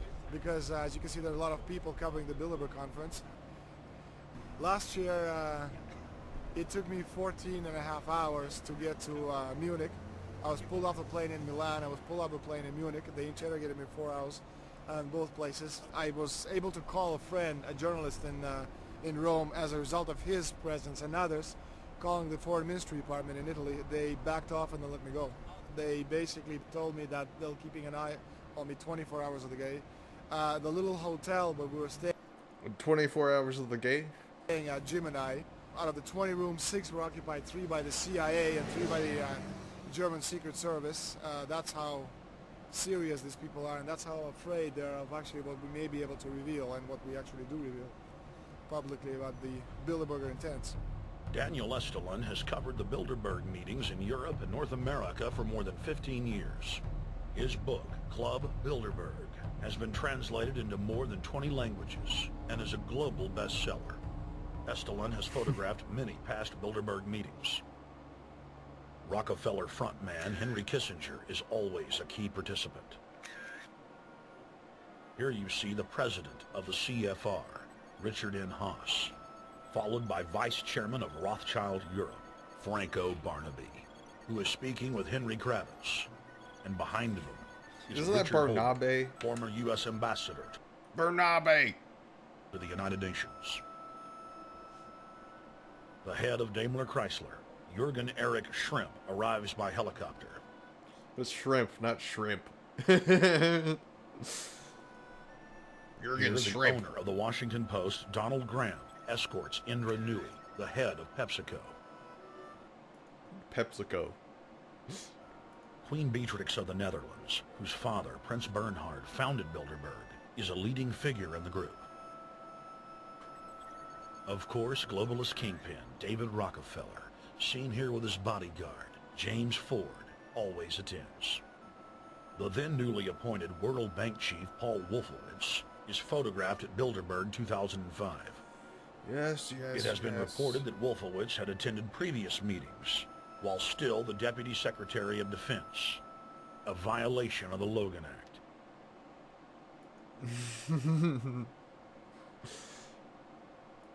Under the Logan Act, it is a felony offense for any member of the federal or state government to meet with members of a foreign government without the express authority and authorization of the President or Congress. How do you know he didn't get authorization, though? Put simply, it is illegal for members... They're not making actual policy meetings. It's like they're talking about theoretical things that could happen. It's a think tank. They're not like setting policy. They're all powerful people, so they could push those policies in government, but they're not setting policy. Members of the government. It's not subverting any government or anything. To meet secretly behind closed doors with foreign power brokers due to the problems of corruption and espionage that it breeds. For this reason, many prominent politicians attend, but their names do not appear on the official list. Despite the Logan Act, the governor of New York's name, George Pataki, does appear on the list. Maybe it's because it's not violating the Logan Act and you don't understand what the Logan Act is. Let's look at the Logan Act.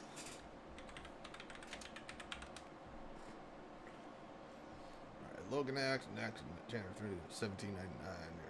Criminalizes negotiation by unauthorized American citizens with foreign governments having a dispute with the United States. Okay, I think that the important part is having a dispute with the United States. Oh, no. The intent behind the act is to prevent unauthorized negotiations from undermining a government's position. So it only violates the Logan Act if you're meeting, like, say there was some sort of trade dispute and the U.S. wanted, like, to pass tariffs. You can't be like a senator and you meet in secret with that government and say, I agree with you, we should keep the tariffs down. I want to help you out with this. Let's negotiate some things, and in exchange for this, I'll vote against the tariffs. So it's like you can't circumvent the U.S. government stated position without getting authorization from the president or Congress. None of this is going on is violating the Logan Act. And we were able to catch the governor on tape. Since they're not making negotiations. Walking with David Rockefeller at Brook Street.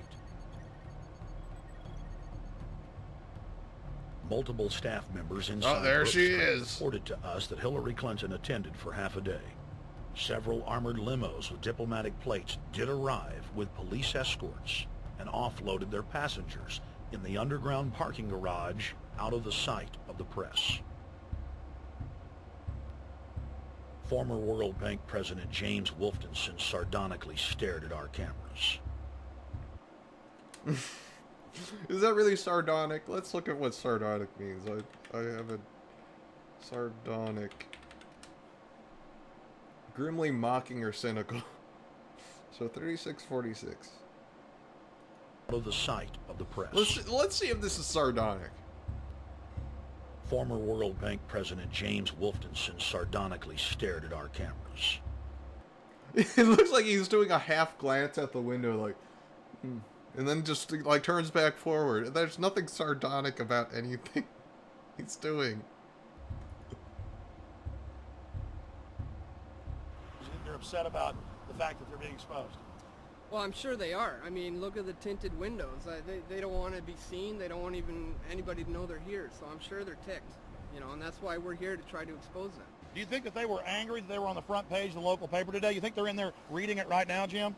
Yes, but I don't think they're happy about it. They prefer. Just let's go into Jim's mind palace for a minute. It's like, I think they're mad about something that's in the newspaper. Nothing at all. No publicity. They prefer absolute secrecy.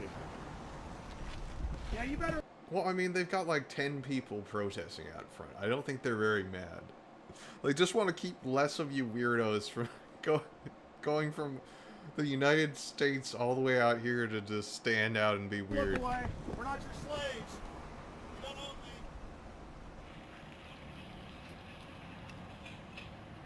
me. Did you get a list of the attendees and everything? Or not? No, I've asked for one under a slight variation of my name. Do you have a list of the attendees? No, I don't, but I have a request for one. and I don't know if I'll get it or not. Also, it could happen today. The last 3. Oh, Mr. Great, great investigator. I'm gonna just request to get a list of the attendees. I don't know if I'll get it. Years, I get back to the hotel. And there's a copy there waiting for you. Somebody who does not identify himself. I mean, I'm not just not revealing the source. I don't know the source myself. The facts, because they want the Bilderberg letterhead on it, and it makes a nice memento. Perfect. You don't know the source? So it could just be somebody typing up something in Microsoft Word and you just taking it as fact? Yeah. That's Chalabi, eh? You think Chalabi? No, I don't think. I know. It looked like Chalabi, and it was a fat guy. Yeah. That was Ahmed Chalabi? Yeah. I knew it was a fat guy. It must be Ahmed Chalabi. Oh my God. Then they're really going to attack Iran. What?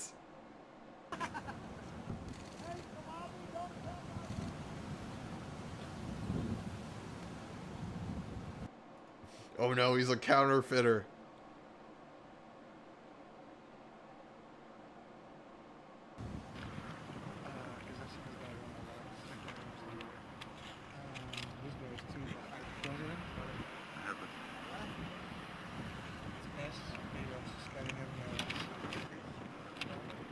Are they just like guessing what these people's names are? Because they just said he doesn't have a list of attendees. He's just like, I don't trust Jones's judgment on identifying these people. Over the last couple of years, they've been reeling with the amount of leakage that they've been experiencing. So leakage. I just realized what Daniel Estelin reminds me of. He's the fucking Jesus. It's getting harder and harder, but again, it will never get too hard for us. He's literally the Jesus. The Jesus. Not the Jesus Rolls, not that movie. He's Daniel Estelin is the fucking Jesus. Hey, open that back up. Because of the sources that we have inside. He's Jesus.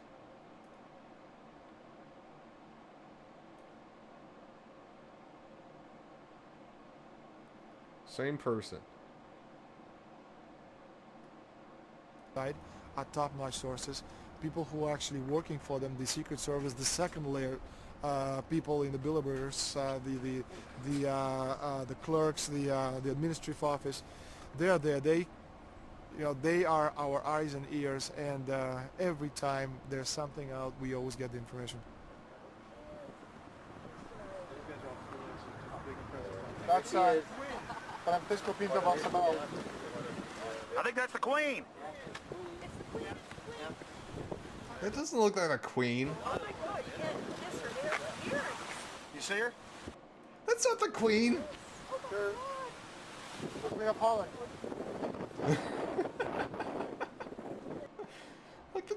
When have you ever seen the queen without her little floppy hat? Let's see.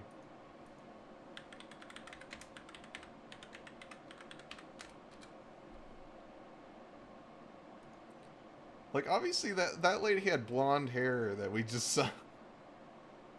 And her hairline was set way further back. She's always got that fucking hat on. Like, look. It's always the same hat. Why would she not wear the hat? She's either wearing the hat or she's got a, like, tiara on. That's it. Like, see, look. Hat. Tiara, hat. Oh, here's one without her hat, but okay, let's roll it back. Let's roll it back. You can see the woman is blonde. Okay, 39. Yeah, you can see she has blonde hair. It's not white. See, blonde. You can see the blonde. You idiots. We have Holland. Oh my God, it's the Queen. usually happens, the Secret Service guys who are protecting the Bilderberg delegates. What idiots. Okay, sig break.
Okay, back. the staff, the cooks, the chefs, when they actually get to see and to hear what some of these nasty people are talking about, they're the first ones to look for us, and the first ones to make sure that we get the information from the meeting. We, again, we're very rigorous with information that does come out. We double, triple, and quadruple. You don't even have a list of the attendees. Confirm the sources, make sure that all... And you're getting all your information from Jim Tucker. All the information checks out. A lot of the stuff, the Bilderbergers have planted information, make sure that, you know, this disinformation nullifies the accuracy of the reporting. Or people are actually covering it from an honest perspective, and it's like, it's not the same as your crazy shit, Mr. LaRouche fan. Which is why we never publish the first thing we hear.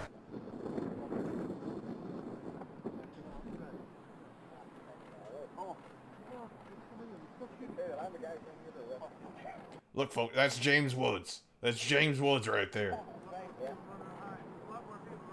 That looks like Rockefeller. The decisions that these people take, again, they're not only decisions affect the business community, they affect politics, business, environment, across the entire spectrum. And these decisions are made and taken by a very elite group of people behind closed doors this year at the Brook Street Hotel. We are not privy to these decisions. We're not allowed to know what they're talking about. But we'll definitely feel the consequences of these decisions over the next 12 months when events which apparently... Yes, in the next 12 months when we invade Iran and create the North American Union. Those things that you were so sure would happen. By accident seem to happen. In fact, have been planned right here this year at Brook Street Hotel between 8th and 11th of June. What does it do when you get 120 of the most powerful people in the world getting together to have meetings with government officials? I mean, that's amazing. Well, it is what I mean is that they're planning the corporate agenda. They're not planning the democratic human journey agenda, in my opinion. The democratic human journey agenda? Mussolini had a definition, is when the interests of the corporation take completely over from all other interests, and that's fascism. He said it should probably be called corporatism. Well, call it corporatism, call it fascism, call it neo-lib, there's a whole variety of political words, depending on which side of the stripe you come from, to start with, which describes the thing. But what they are describing is the complete end of democracy, the end of what matters to people, the end. You got me in the first half, now you're getting all crazy with it. You were like, oh, you were reaching on something good, and now it's like, I want to end all democracy. End of what happens to the human journey. And for that reason, I think this is revolting. Ladies and gentlemen, we're here in Canada today to stand up against the Bilderberg group that is attempting to get rid of the sovereignty of the United States. Dude, you don't have enough people to need a megaphone, and they can't hear you in the building. The truth of your world government has now been exposed. We know you are ruthless. We know you are evil. To David Rockefeller, to the Rothschild representatives here, to the Queen of the Netherlands, to all of you, we tell you, you are not our queens. You are not our kings. You are not our gods. We do not belong to you. We are not your slaves. We stand as free humans, have stood since the beginning of time against the strong men, against the thugs, against the... This guy's like, what is this guy going on about? We will defeat your world government. We will defeat world taxation. We will defeat your control grid. God is on our side. I stand before the creator of the universe. And I ask the creator of the universe, as our founding fathers did in 1776, to lead, guide, and direct us, and to give us the power and the foresight and the understanding and the will to stand against your entire agenda. I will defeat you with God. Including your final plan of world population reduction of 80% that Henry Kissinger penned in 1973. Why do you put mercury in the vaccines? Oh, God. Sodium fluoride in the water. Why? Why do you put cancer viruses in the vaccines? Why have you used the... Okay, he's bringing up the SV40 thing. That was an accident contamination, and they had no way of detecting it until like the 1951, 19 something back there. It was not intentional, and it only raised like I mean, nobody even knows that there's ever been like a confirmed case of cancer caused by that. Uranium now in 4 separate nations. Like, the best guess is that it may have increased the chance or risk of the entire generation that had taken that vaccine by maybe like 1%. You're arrogant. You have the sickness that elites have had throughout history in their literal and, in some cases, figurative ivory towers. You believe that you're Literal ivory towers, sometimes figurative. invincible. You will and you are failing now. Your New World Order will fall. Humanity will defeat you. The answer to 1984 is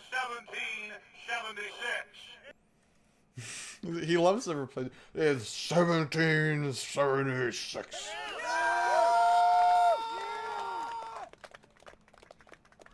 Bilderberg is an elite organization, and the way it works, the protocol of the meetings is the staff, after they're vetted out, they're told... What? You drop in protocol? I think you should avoid that if you don't want to get accused of something that I'm pretty... Mr. being... with you being here with Jim Tucker, who is a contributor to American Free Press, I think you should probably avoid the word protocol when you're talking about secret meetings like this. Just a bit of told advice. exactly how they're supposed to behave themselves, meaning that they can never address the attendees, they can never speak to them unless they're spoken to first, they can never look them in the eye. They have to approach them from the right side, the people who are right-handed, and from the left side, the people who are left-handed. They can... What? What are you talking about? Never look them straight on, and needless to say, all the information that is being spoken during the conferences is under no circumstances allowed to come out. That's what they're told. They're threatened with not being able to find another job anywhere in the sector if they reveal any information to the press. It's like you tell the Queen of the Netherlands, like, if you release any information about this, you're done. You're done with out of the royalty industry. We will make sure you never get hired as queen ever again. It's like David Rockefeller. We'll make sure you're never in charge of the Rockefeller Foundation ever again. Like, the problem is with that, it's like most of these people are independently wealthy, like, or they own their own business. They're not going to get fired from their own business for releasing information. So Richard stupid. Holbrook? Ambassador Richard Holbrook thought the peasantry wouldn't recognize him if he took a stroll off the grounds of Brook Street.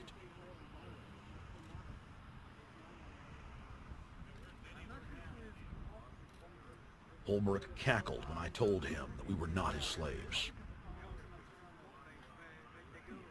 Holbrook, we're not your slaves, Holbrook. We're not your slaves.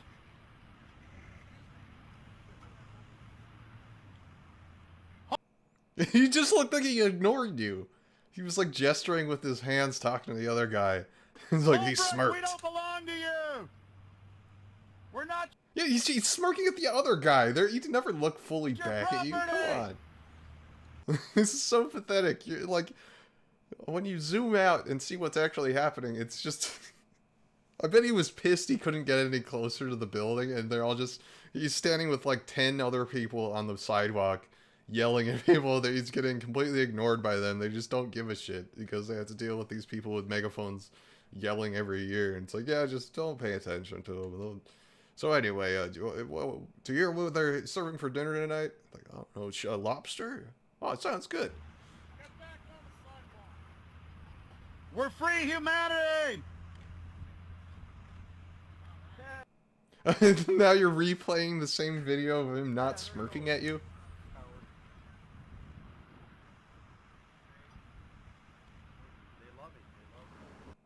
They love it.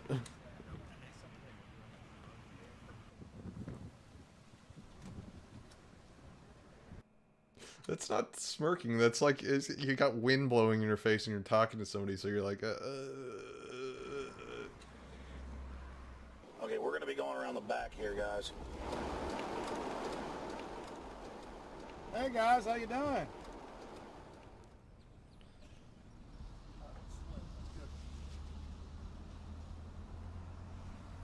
There are several rings of security service. The American delegation at every Bilderberg meeting is usually protected by the CIA and a special division of the U.S. Army. The British delegation is protected by the MI6. The Israelis usually are protected by the Mossad. Don't they have a special security service just to protect VIPs? They don't need to have... The CIA is an intelligence agency. MI6 is an intelligence agency. Why would they have the CIA when the Secret Service exists? The Ottawa police, in this case, working for the security, they have very little, actually they don't have any information at all about the meetings about. They didn't know who the Bilderbergs are. Then there's an elite private firm protecting the perimeter, doing all the dirty work, such as shooing off the photographers. I guess dirty work, but like just yelling at people occasionally to stay on the sidewalk. They're doing some wet work by telling people to, hey, back up a little bit. And bothering the protesters, but you know, that's like piddly stuff. No, not once were they bothering you unless you stepped off the sidewalk. Again, they just have this victim mentality, but and they show what actually is happening, and they're like, look at how rude they were, telling us to like repeatedly to stay on the sidewalk, and then getting frustrated when he keeps stepping on the grass. All the heavy stuff is done by the security service, such as the CIA, MI6.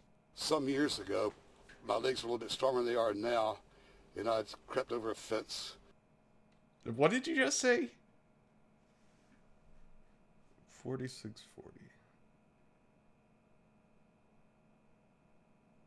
Some years ago, my legs were a little bit stronger than they are now. Okay, my legs are a bit stronger than they are now. And I'd crept over a fence under cover of darkness and approached. The cops started yelling and pointing at me, so I ran with speed I didn't know I still had. And some shots were fired, but they were far above my head. I mean, they were intimidating, but they were not really trying to kill me. Not when sharpshooters are fired far above, 20 feet above your head. Maybe don't fuck around and climb a fence in a place that's got heavy security that's full of world leaders. You might get shot at. Like, come on. I thought you like, what are you gonna learn by like sneaking up to the building in the middle of the night? They're probably all asleep. The meetings are probably in the middle of the day. Like, I thought you could get the guest list and was able to get like leaks from inside. Like, why are you like sneaking up at the building in the middle of the night? Bilderberg was founded by David Rockefeller and the Rothschilds in Britain and Europe. They're still the main powers. Baron Evelyn D. Rothschild, a male, attended. What?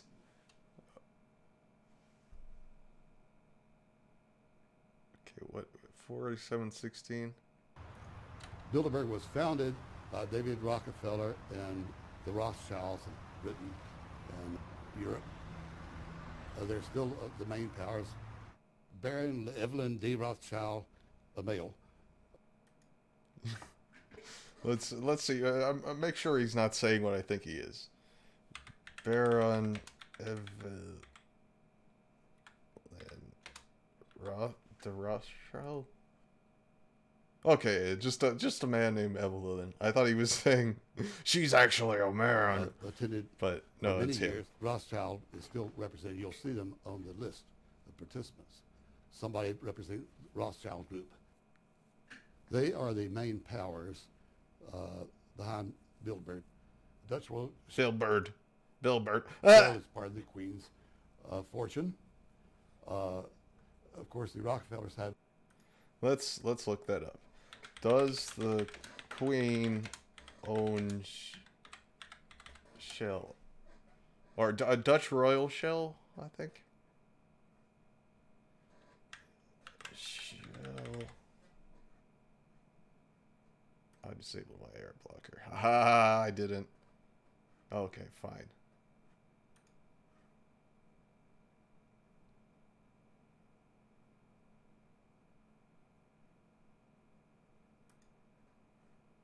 Royal Dutch, British Dutch, multinational, incorporated in the United Kingdom.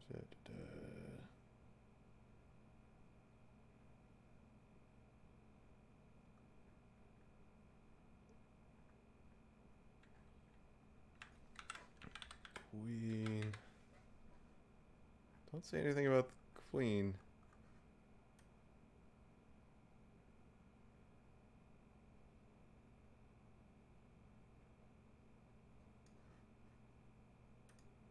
have always had heavy oil interests. That was the original source of their old money, of the old man. Jim just got the official Bilderberg letterhead list from his mole inside the Bilderberg group. Let's go look at it.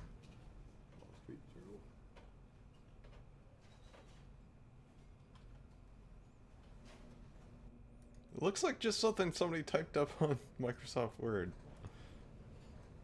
And you don't know who your source is, so you admitted that. So I don't know, man.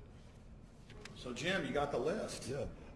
Did we identify Wolfowitz as being here because he's not over the list? No, we positively identified Wolfenson. Yeah, he's over. You thought some lady was the queen when she obviously wasn't. So. On the list. Yeah, there's Wolfenson right there, James Yep. Wolfenson. But aren't there always people who aren't listed? Yep. Over the years, we've identified like. So there's always people that aren't listed. So no matter, even if we misidentify somebody that isn't on the list, we're still right. Sometimes one, sometimes three people who are not on their own list who have attended. Now, I think what is very difficult for most people to understand is how such a small group of 125 men and a few women control a population base of 6 billion people. Actually, Except they don't, unless they're they do in their capacity as parts of governments, but they're not making laws in there. They're just talking to each other. it's much easier than you think. These people work on what I call systemic methodology, meaning that you take a pie, just imagine you take an apple pie and you slice this apple pie into Okay, let's get into this guy's logic. lots of very small pieces, and you put in front of each one of these pieces your man or woman of trust. And by controlling this individual, you control an entire organization. For example, if you take Paul Wolfowitz, who runs the World Bank, through him you can control the entire organization. You don't need to. No, Paul Wolfowitz doesn't own the World Bank. That's a different guy. It's Wolfenson, isn't that what's going on? Paul Wolfowitz.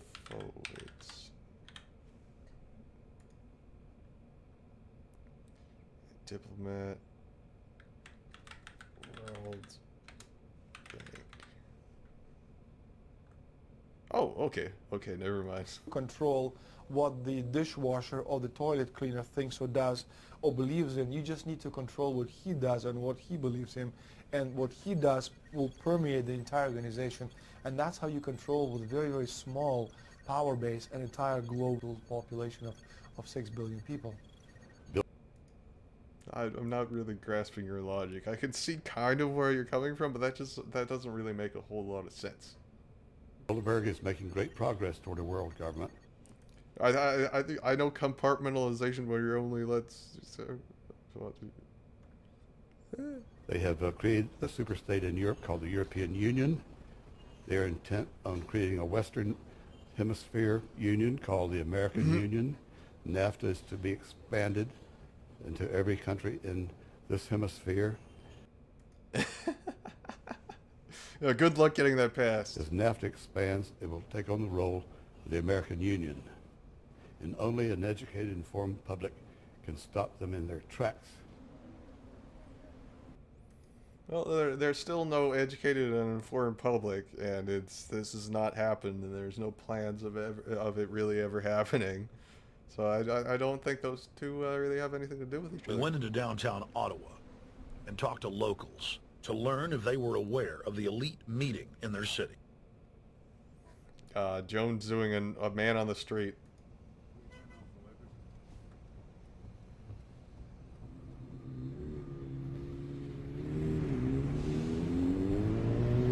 Hey guys, attention just for a second.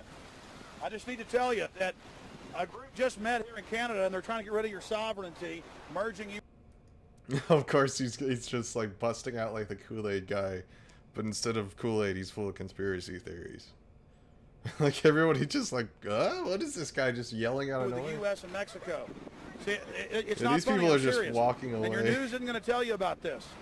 This is deadly serious. So I'm just letting you know, and I'm telling you about it. As they say, they are the guys that run the world. They make the decisions for we, and we just carry it out. Sir, did you hear about the Bilderberg Group meeting here in town, the 120 most elite people in the world? No. Hey, do you know that the elite's meeting here in town right now? Have you heard about it? The 120 crime bosses? They're just staring at him. None of you heard of it. None of you guys have heard of the Bilderberg Group? They're meeting right now. In the city, They're just around staring at 10% him. of the Nobody even people were answered. aware of the New World Order agenda. When we traveled to Parliament, close to half of the people we randomly spoke to were informed.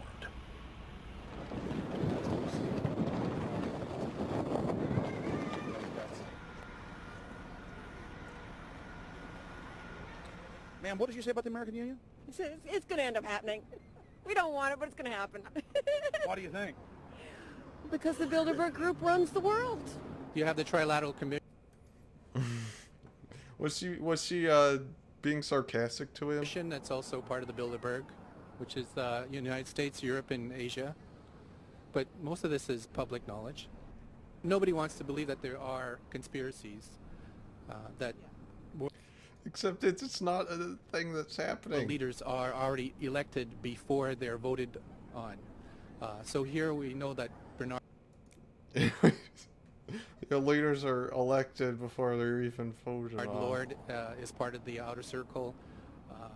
I was surprised to read that Harper addressed the group in 2003 because my understanding was nobody gets into politics without becoming part of the Bilderberg Group.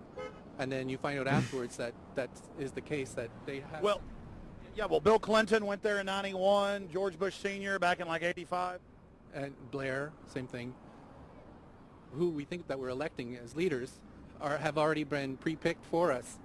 Whether it's liberal or a conservative, they're already part of the group. They own all the horses in the race. They own the horses, and I understand that, for example, in the United States, it's a one-party system with two factions. Though you think it's two different parties. Oh, it is, yeah. So it's like Bill Clinton. It's not because of the Bilderberg Group, though. It's because you can't really become president unless you're rich. So you have people who own businesses and shit that are rich running everything instead of people that actually want to help regular people. Constantly vacations with the Bushes, and they call him their They don't need some shadowy cabal when capitalism exists. son. And they actually staged all that in 92, and all that's come out. It's just all staged. They're not going to let trillions of dollars slip through their hands. The good news is people are waking up, though. When you read human history, when you study it, all you see is elites trying to dominate, subterfuge, Machiavellian backstabbing, and somehow in the last 50 years they convinced Westerners that the government's fine, can do no wrong, trust them. How did this happen? It's easy to lead sheep. I mean, people just follow. Okay, yeah, she's pilled. Oh, they don't want to believe these things will happen. No way. We'll just follow along with the norm. That's all. It's just makes it easier for everyone.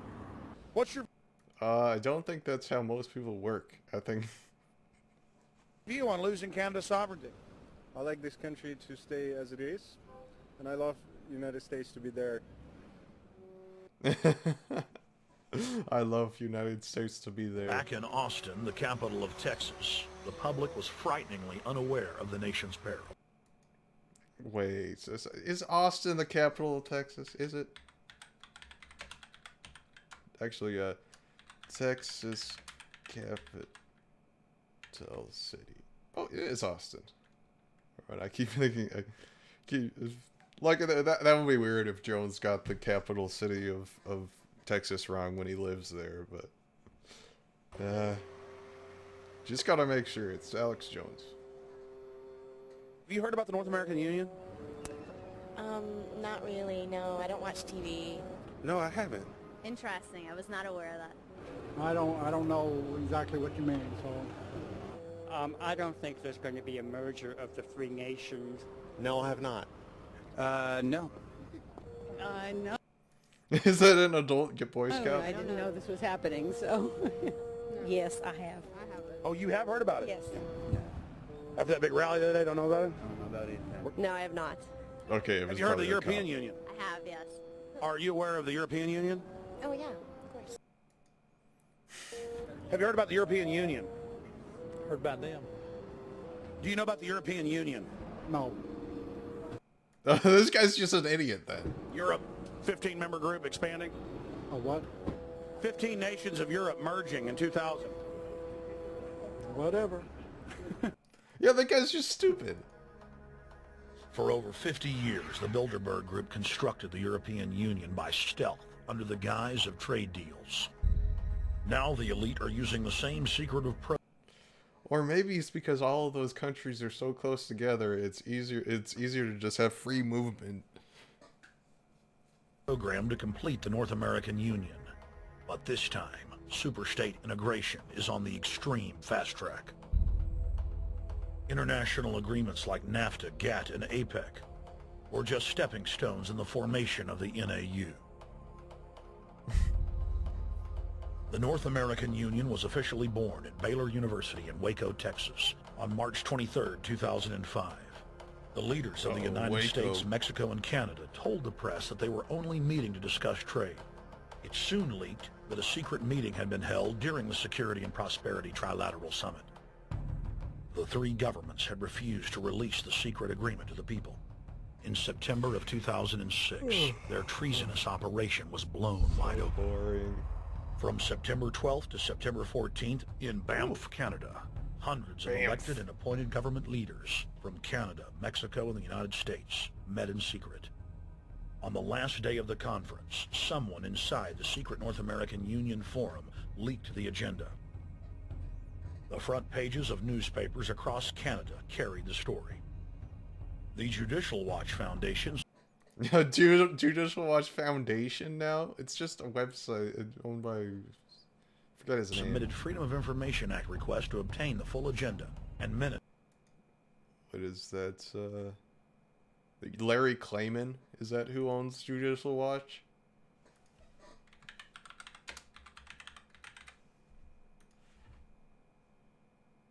Yep, he founded Judicial Watch and Freedom Watch. He also can't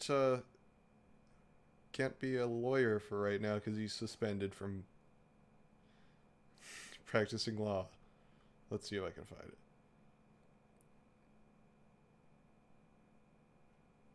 In addition to defamation lawsuits filed on his own behalf against the Clintons, Klayman also has filed defamation lawsuits on the behalf of Forrest, Joseph Farah, Bradley Dean, Joe Arpaio, Montgomery, Laura Loomer, Jerome Corsi, Roy Moore, Lori Loon, Jackie Britt Rams, George Zimmerman.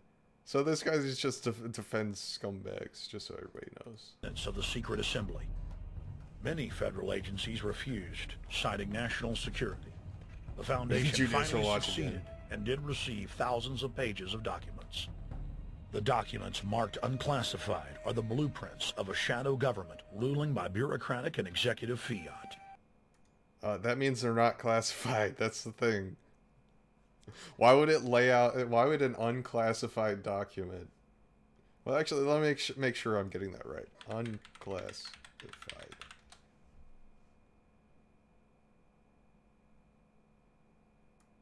Information not designated as a secret. So you're an idiot. You think if this laid out their whole plan and it's some super secret thing, why would it be an unclassified document? The pages chronicle an already operating North American Union. Launch North American Competitiveness Council. Transportation, law enforcement, agriculture, regulation, banking, manufacturing, construction, education, immigration, and even the military are being merged with no input from the people or their elected representatives in Congress and Parliament. What?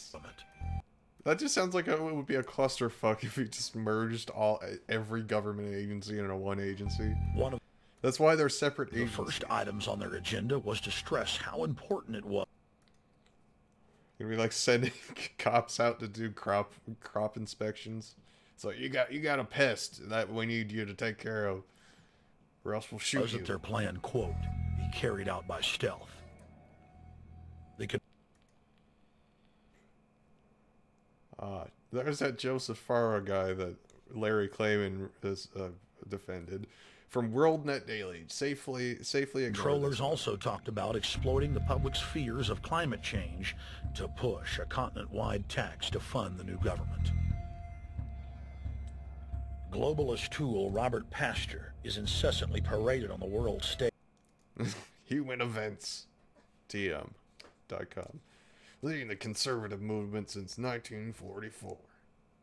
As the man... There's Corsi. It's everyone Larry Klayman has defended in court against like libel suits. Behind the North American merger. When he testified before Congress, he pushed the idea of a continental security perimeter that erases national boundaries and merges the security apparatus. The best way to secure the United States today is not at our two borders with Mexico and Canada, but at the borders of North America as a whole. In fact, the North American Command, based in Colorado Springs, Colorado, was clearly running the meeting in Canada. For the past... Doesn't he just mean protecting the borders on all sides? That's pretty much what he means. It's not like we're having too much immigration from Mexico, so we should just merge with Mexico and then defend the southern Mexican and the northern Canadian border against the Greenland. We gotta defend it. Like, Jones, you're so stupid. Past a decade, the Pentagon has been training with Mexican and Canadian forces and has openly discussed using them inside the United States for disasters and to quell domestic unrest. There are already over 100,000 non-U.S. citizens serving in the U.S. Armed Forces. Oh, shut up, Jones. Well, like, oh, they're not real American citizens, even though I love the troops. So, I think if you're willing to join a country's military, if you're not a legal citizen, I think I would say, you know, maybe we should consider these. They're willing to do this shit. Like, the Pentagon is now expanding its recruiting centers in Mexico, the Philippines, and Eastern Europe. Big city police departments nationwide are lobbying to change laws so they can recruit non-citizens to join the police force. What we are... Oh no. Just your point is just blatant racism. Like, I don't want Mexicans doing police brutality. I'm fine with the white people doing it, but once their skin gets darker than mine, I won't accept it. Witnessing is a Red Dawn scenario in slow motion. Mexican Red Dawn, the Rojo Dawn. Tyrants throughout history have brought in foreigners to oppress their domestic populations.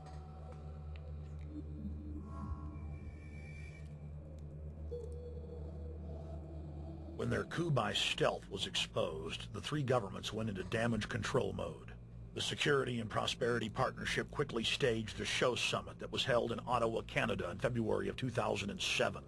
It is the only way that we can achieve security and prosperity for our people is through this cooperation. We actually occupy one physical space, the North America. We've also had a chance as foreign ministers to talk about how we cooperate in the region and indeed in the world. Protesters.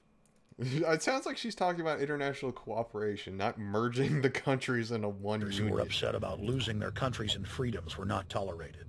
A couple of weeks ago, an Al-Qaeda supposed...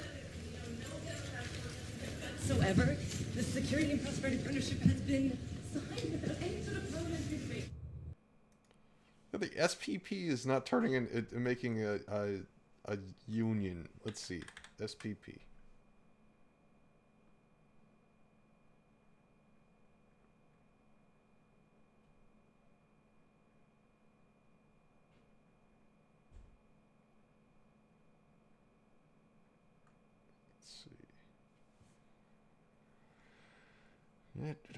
There we go.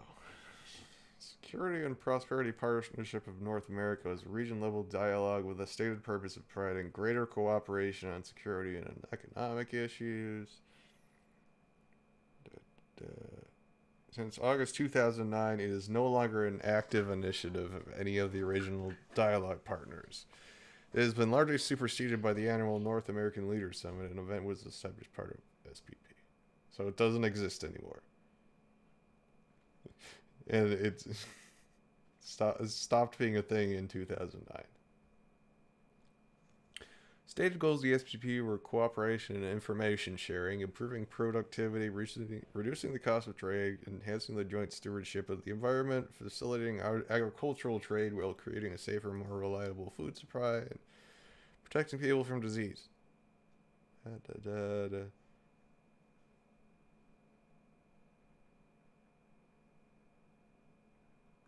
Oh, they use the word trilateral. That must mean the same thing as the Trilateral Commission, not that it's 3 different sides agreeing to things. Globalist publications have been open with their frustration that the population has not bought their latest PR stunt. As integration inside the European and American unions accelerates, the superstates themselves are being merged. What now is he going? We're going to merge with the EU On or April something? 30th, 2007, a summit was held at the White House. You know, when we produce things for export, there's got to be other places we send them to.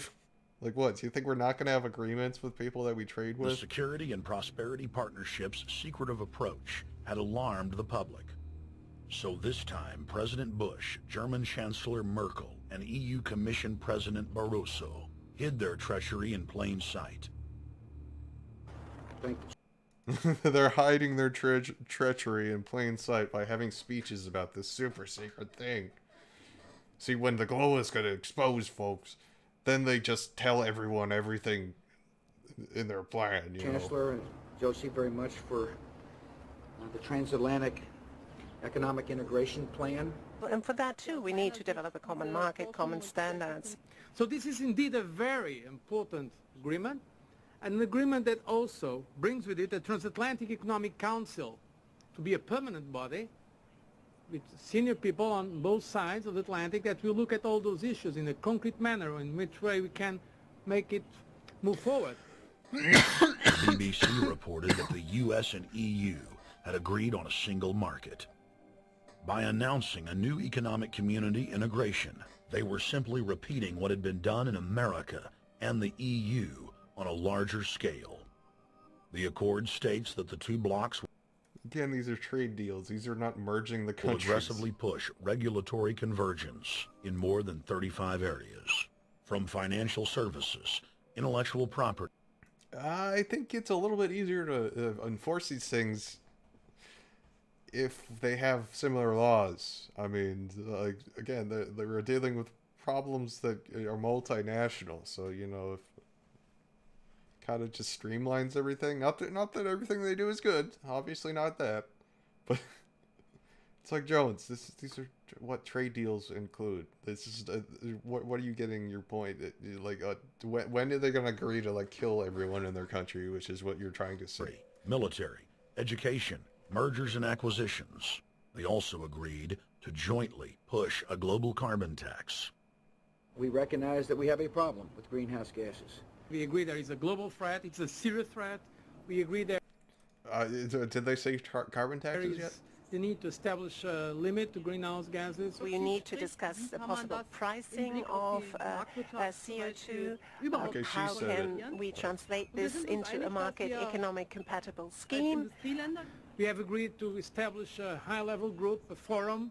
This EU-US result is translated into the G8, debated together with the outreach countries, China, South Africa, Brazil, among others, and India.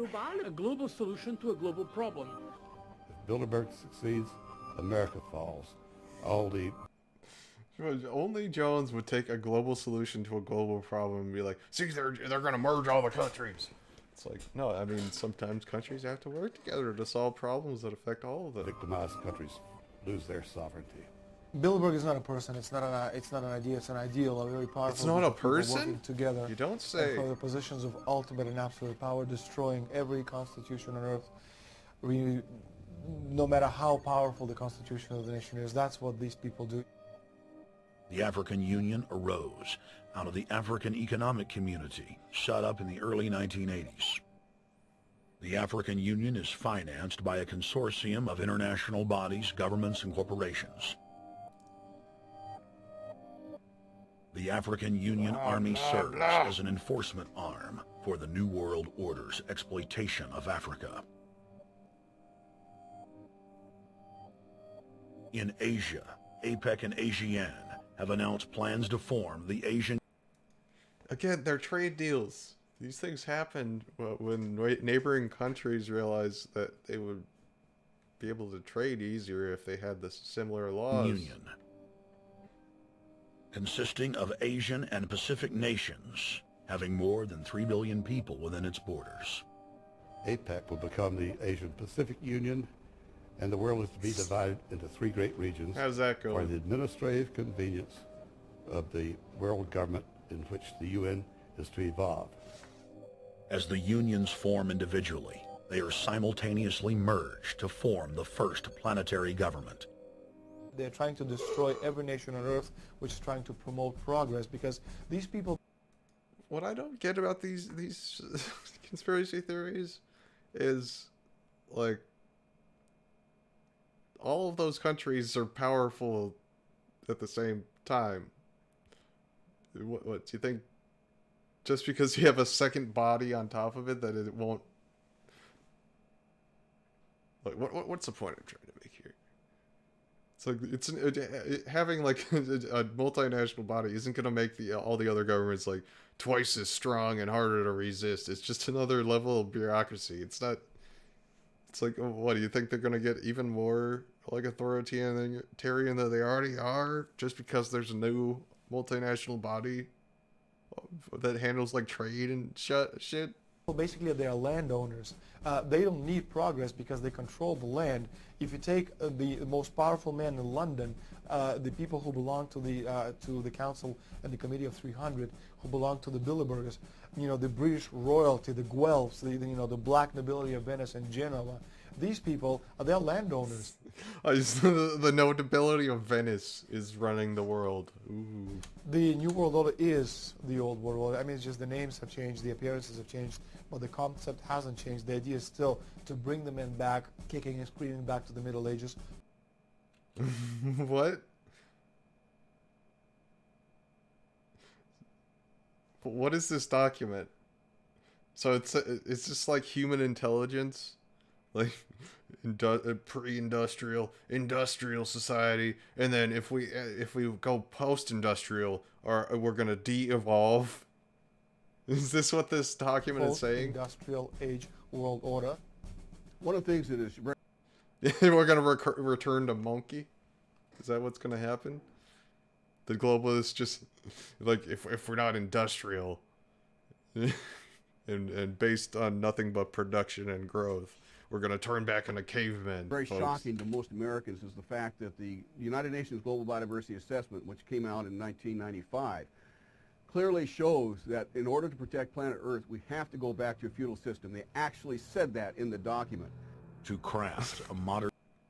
Then show the document feudal to me. society, the globalists are implementing a standardized North American Union ID card to track... See, Nazis had ID cards, so any ID card is trace Nazi. and control their serfs as they travel throughout the 3 regions of the NAU. Does Jones understand what serfdom is? That's when you live on the land of a landowner and you give them a percentage of the things you produce. What are you gonna... You're gonna have all these independent, like, microchip manufacturers, like, making microchips for the Duke of Microsoft or something. And they're like, here, take 90% of my microchips that I'm handmade in my humble workshop for the right to live on your land, sir. I must go back to the silicon mines. Building on the massive displacement of humanity caused by globalization, the New World Order is rapidly constructing the physical infrastructure of the North American Union, the NAFTA superhighway control grid. Let's go to the boring ass road rants now. I see things today that are happening that would make my friend who died in World War II turned over in their grave.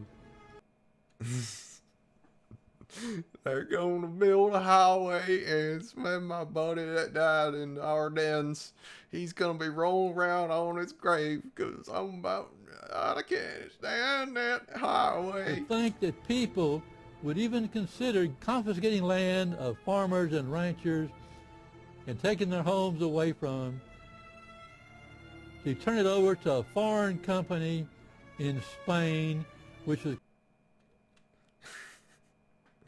About the Dear Governor Perry, about the Trans-Texas Corridor, it will go right through my back pasture, which has been in the family for over 100 years. When I grow up, I want to live on this farm with my family. My name is Caleb Ging, and I am 9 years old, so please don't take our land to build the TTC. Sincerely, Caleb. controlled by You can Don barely see Carlos that from the Understand, a road. notorious socialist, and they get the tolls on Texas land They're notorious socialists in for Texas. 50 years. The proposed Trans-Texas Corridor would be a patchwork of superhighways and railroads stretching 4,000 miles from the border of Mexico, cutting through Texas to Oklahoma. A lease has been signed that would make Texas Highway 121 a toll road. A private Spanish company won the bid to build and collect the tolls for the next 50 years. I mean, that sounds like some bullshit. I mean, These deals with private companies are being negotiated largely in secret, and many state lawmakers are worried taxpayers are being sold down the road. Critics say it's a threat to our national security. It's part of a plan for a North American integration being carried out by government and corporate elites without congressional or voter approval. is the Texas local news all pilled? Because they're sounding like Alex Jones right here. This is weird.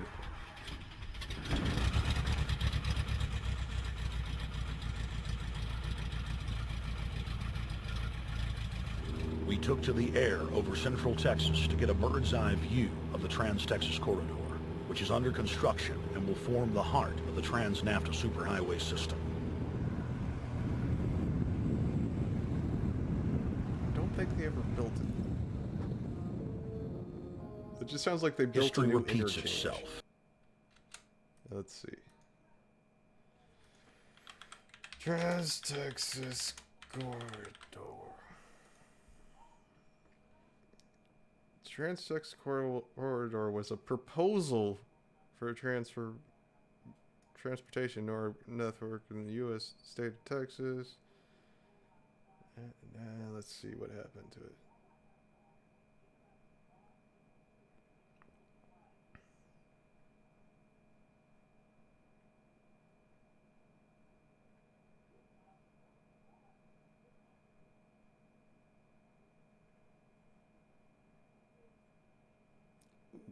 A report by the state Texas auditor estimated the toll to be collected for TTC 35 to be 104 billion or more, confirming the order of magnitude of tolls collected. So, I think their problem is they couldn't build it because the tolls would have been too high.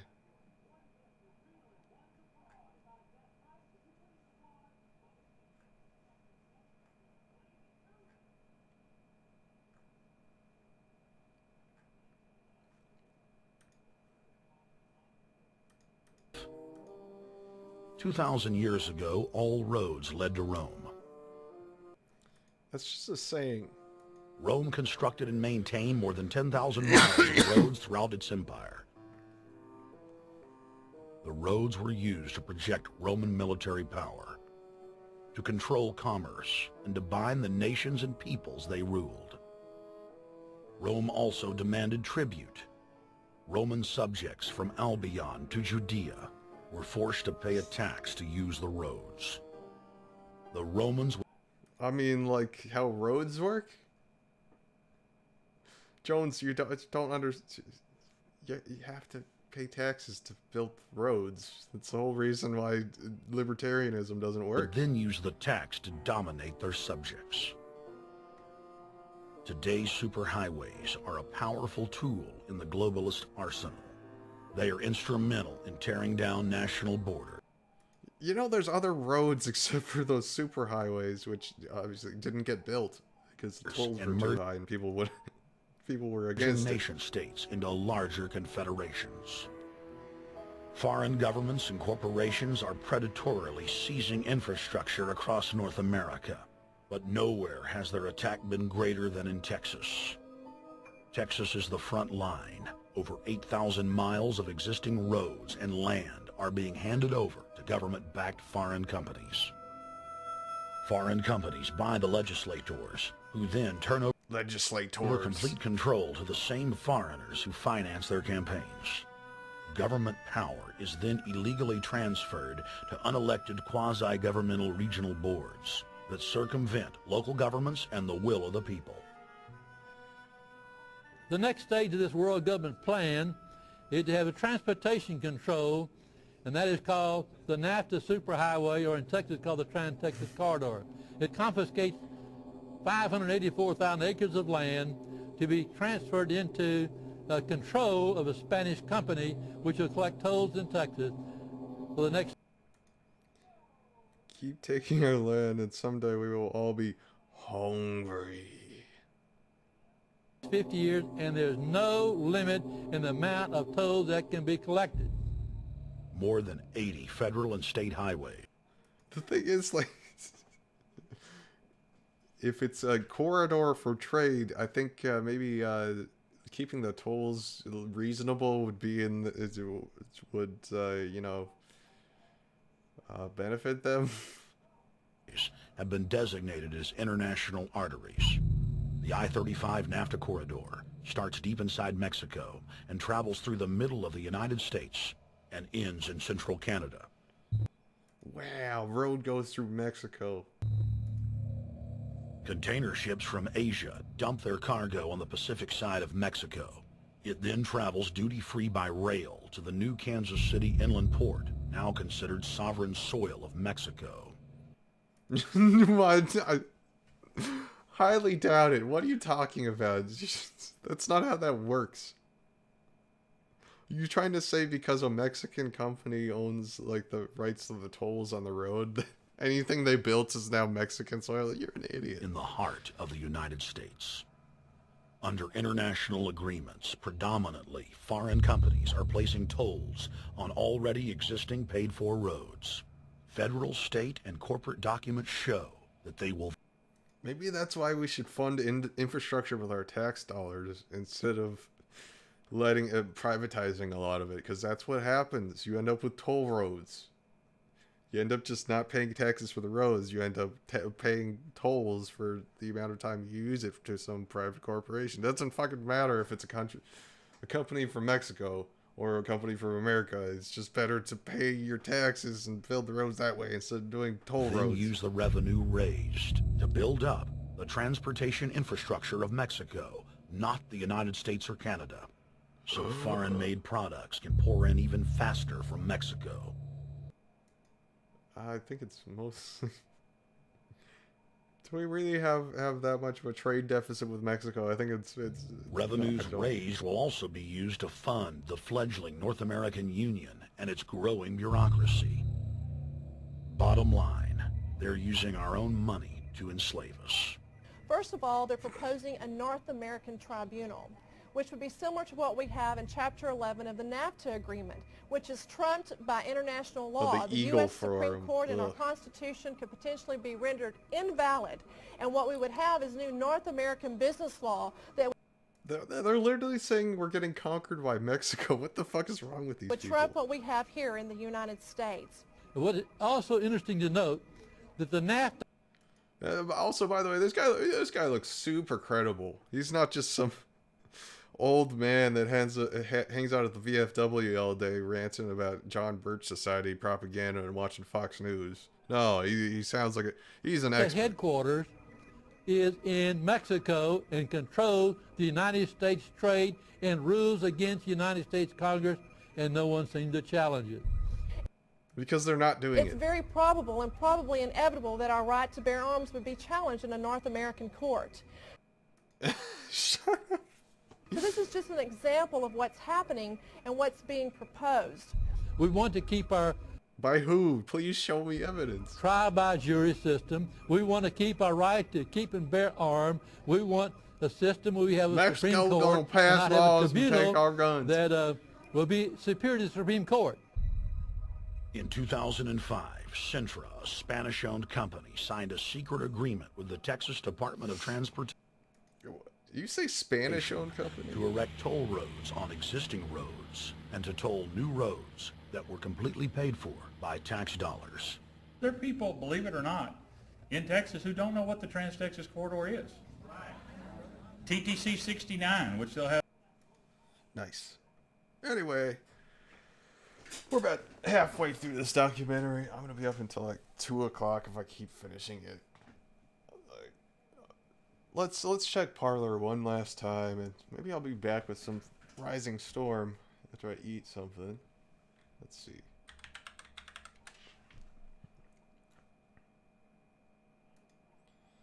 Newsflash, Gerald, you're fucking crazy. I'm praying for you.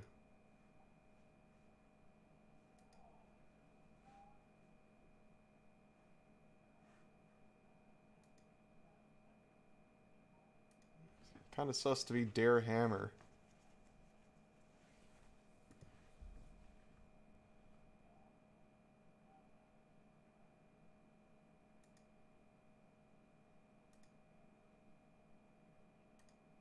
It's telling me wait 1 minute and 28 seconds before next action? What the fuck?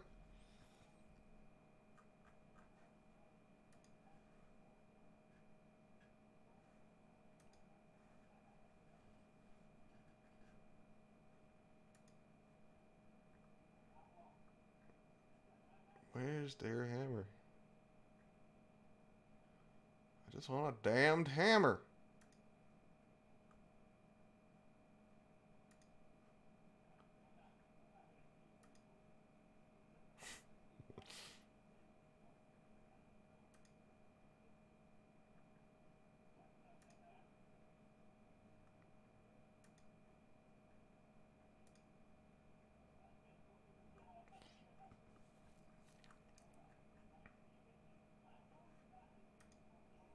I hate this interface.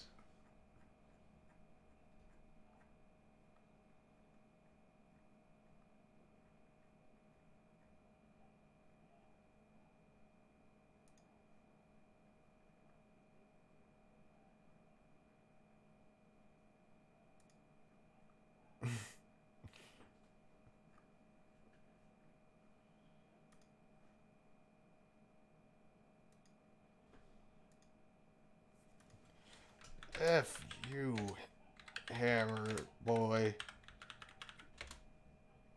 Go back to Germania if you love it so much.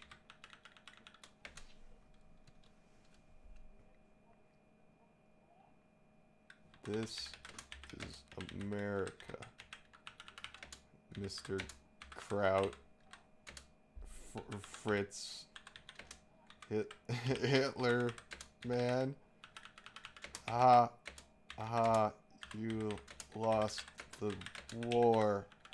Now you whine on Parlor website because Hitler had one ball sack. Owns.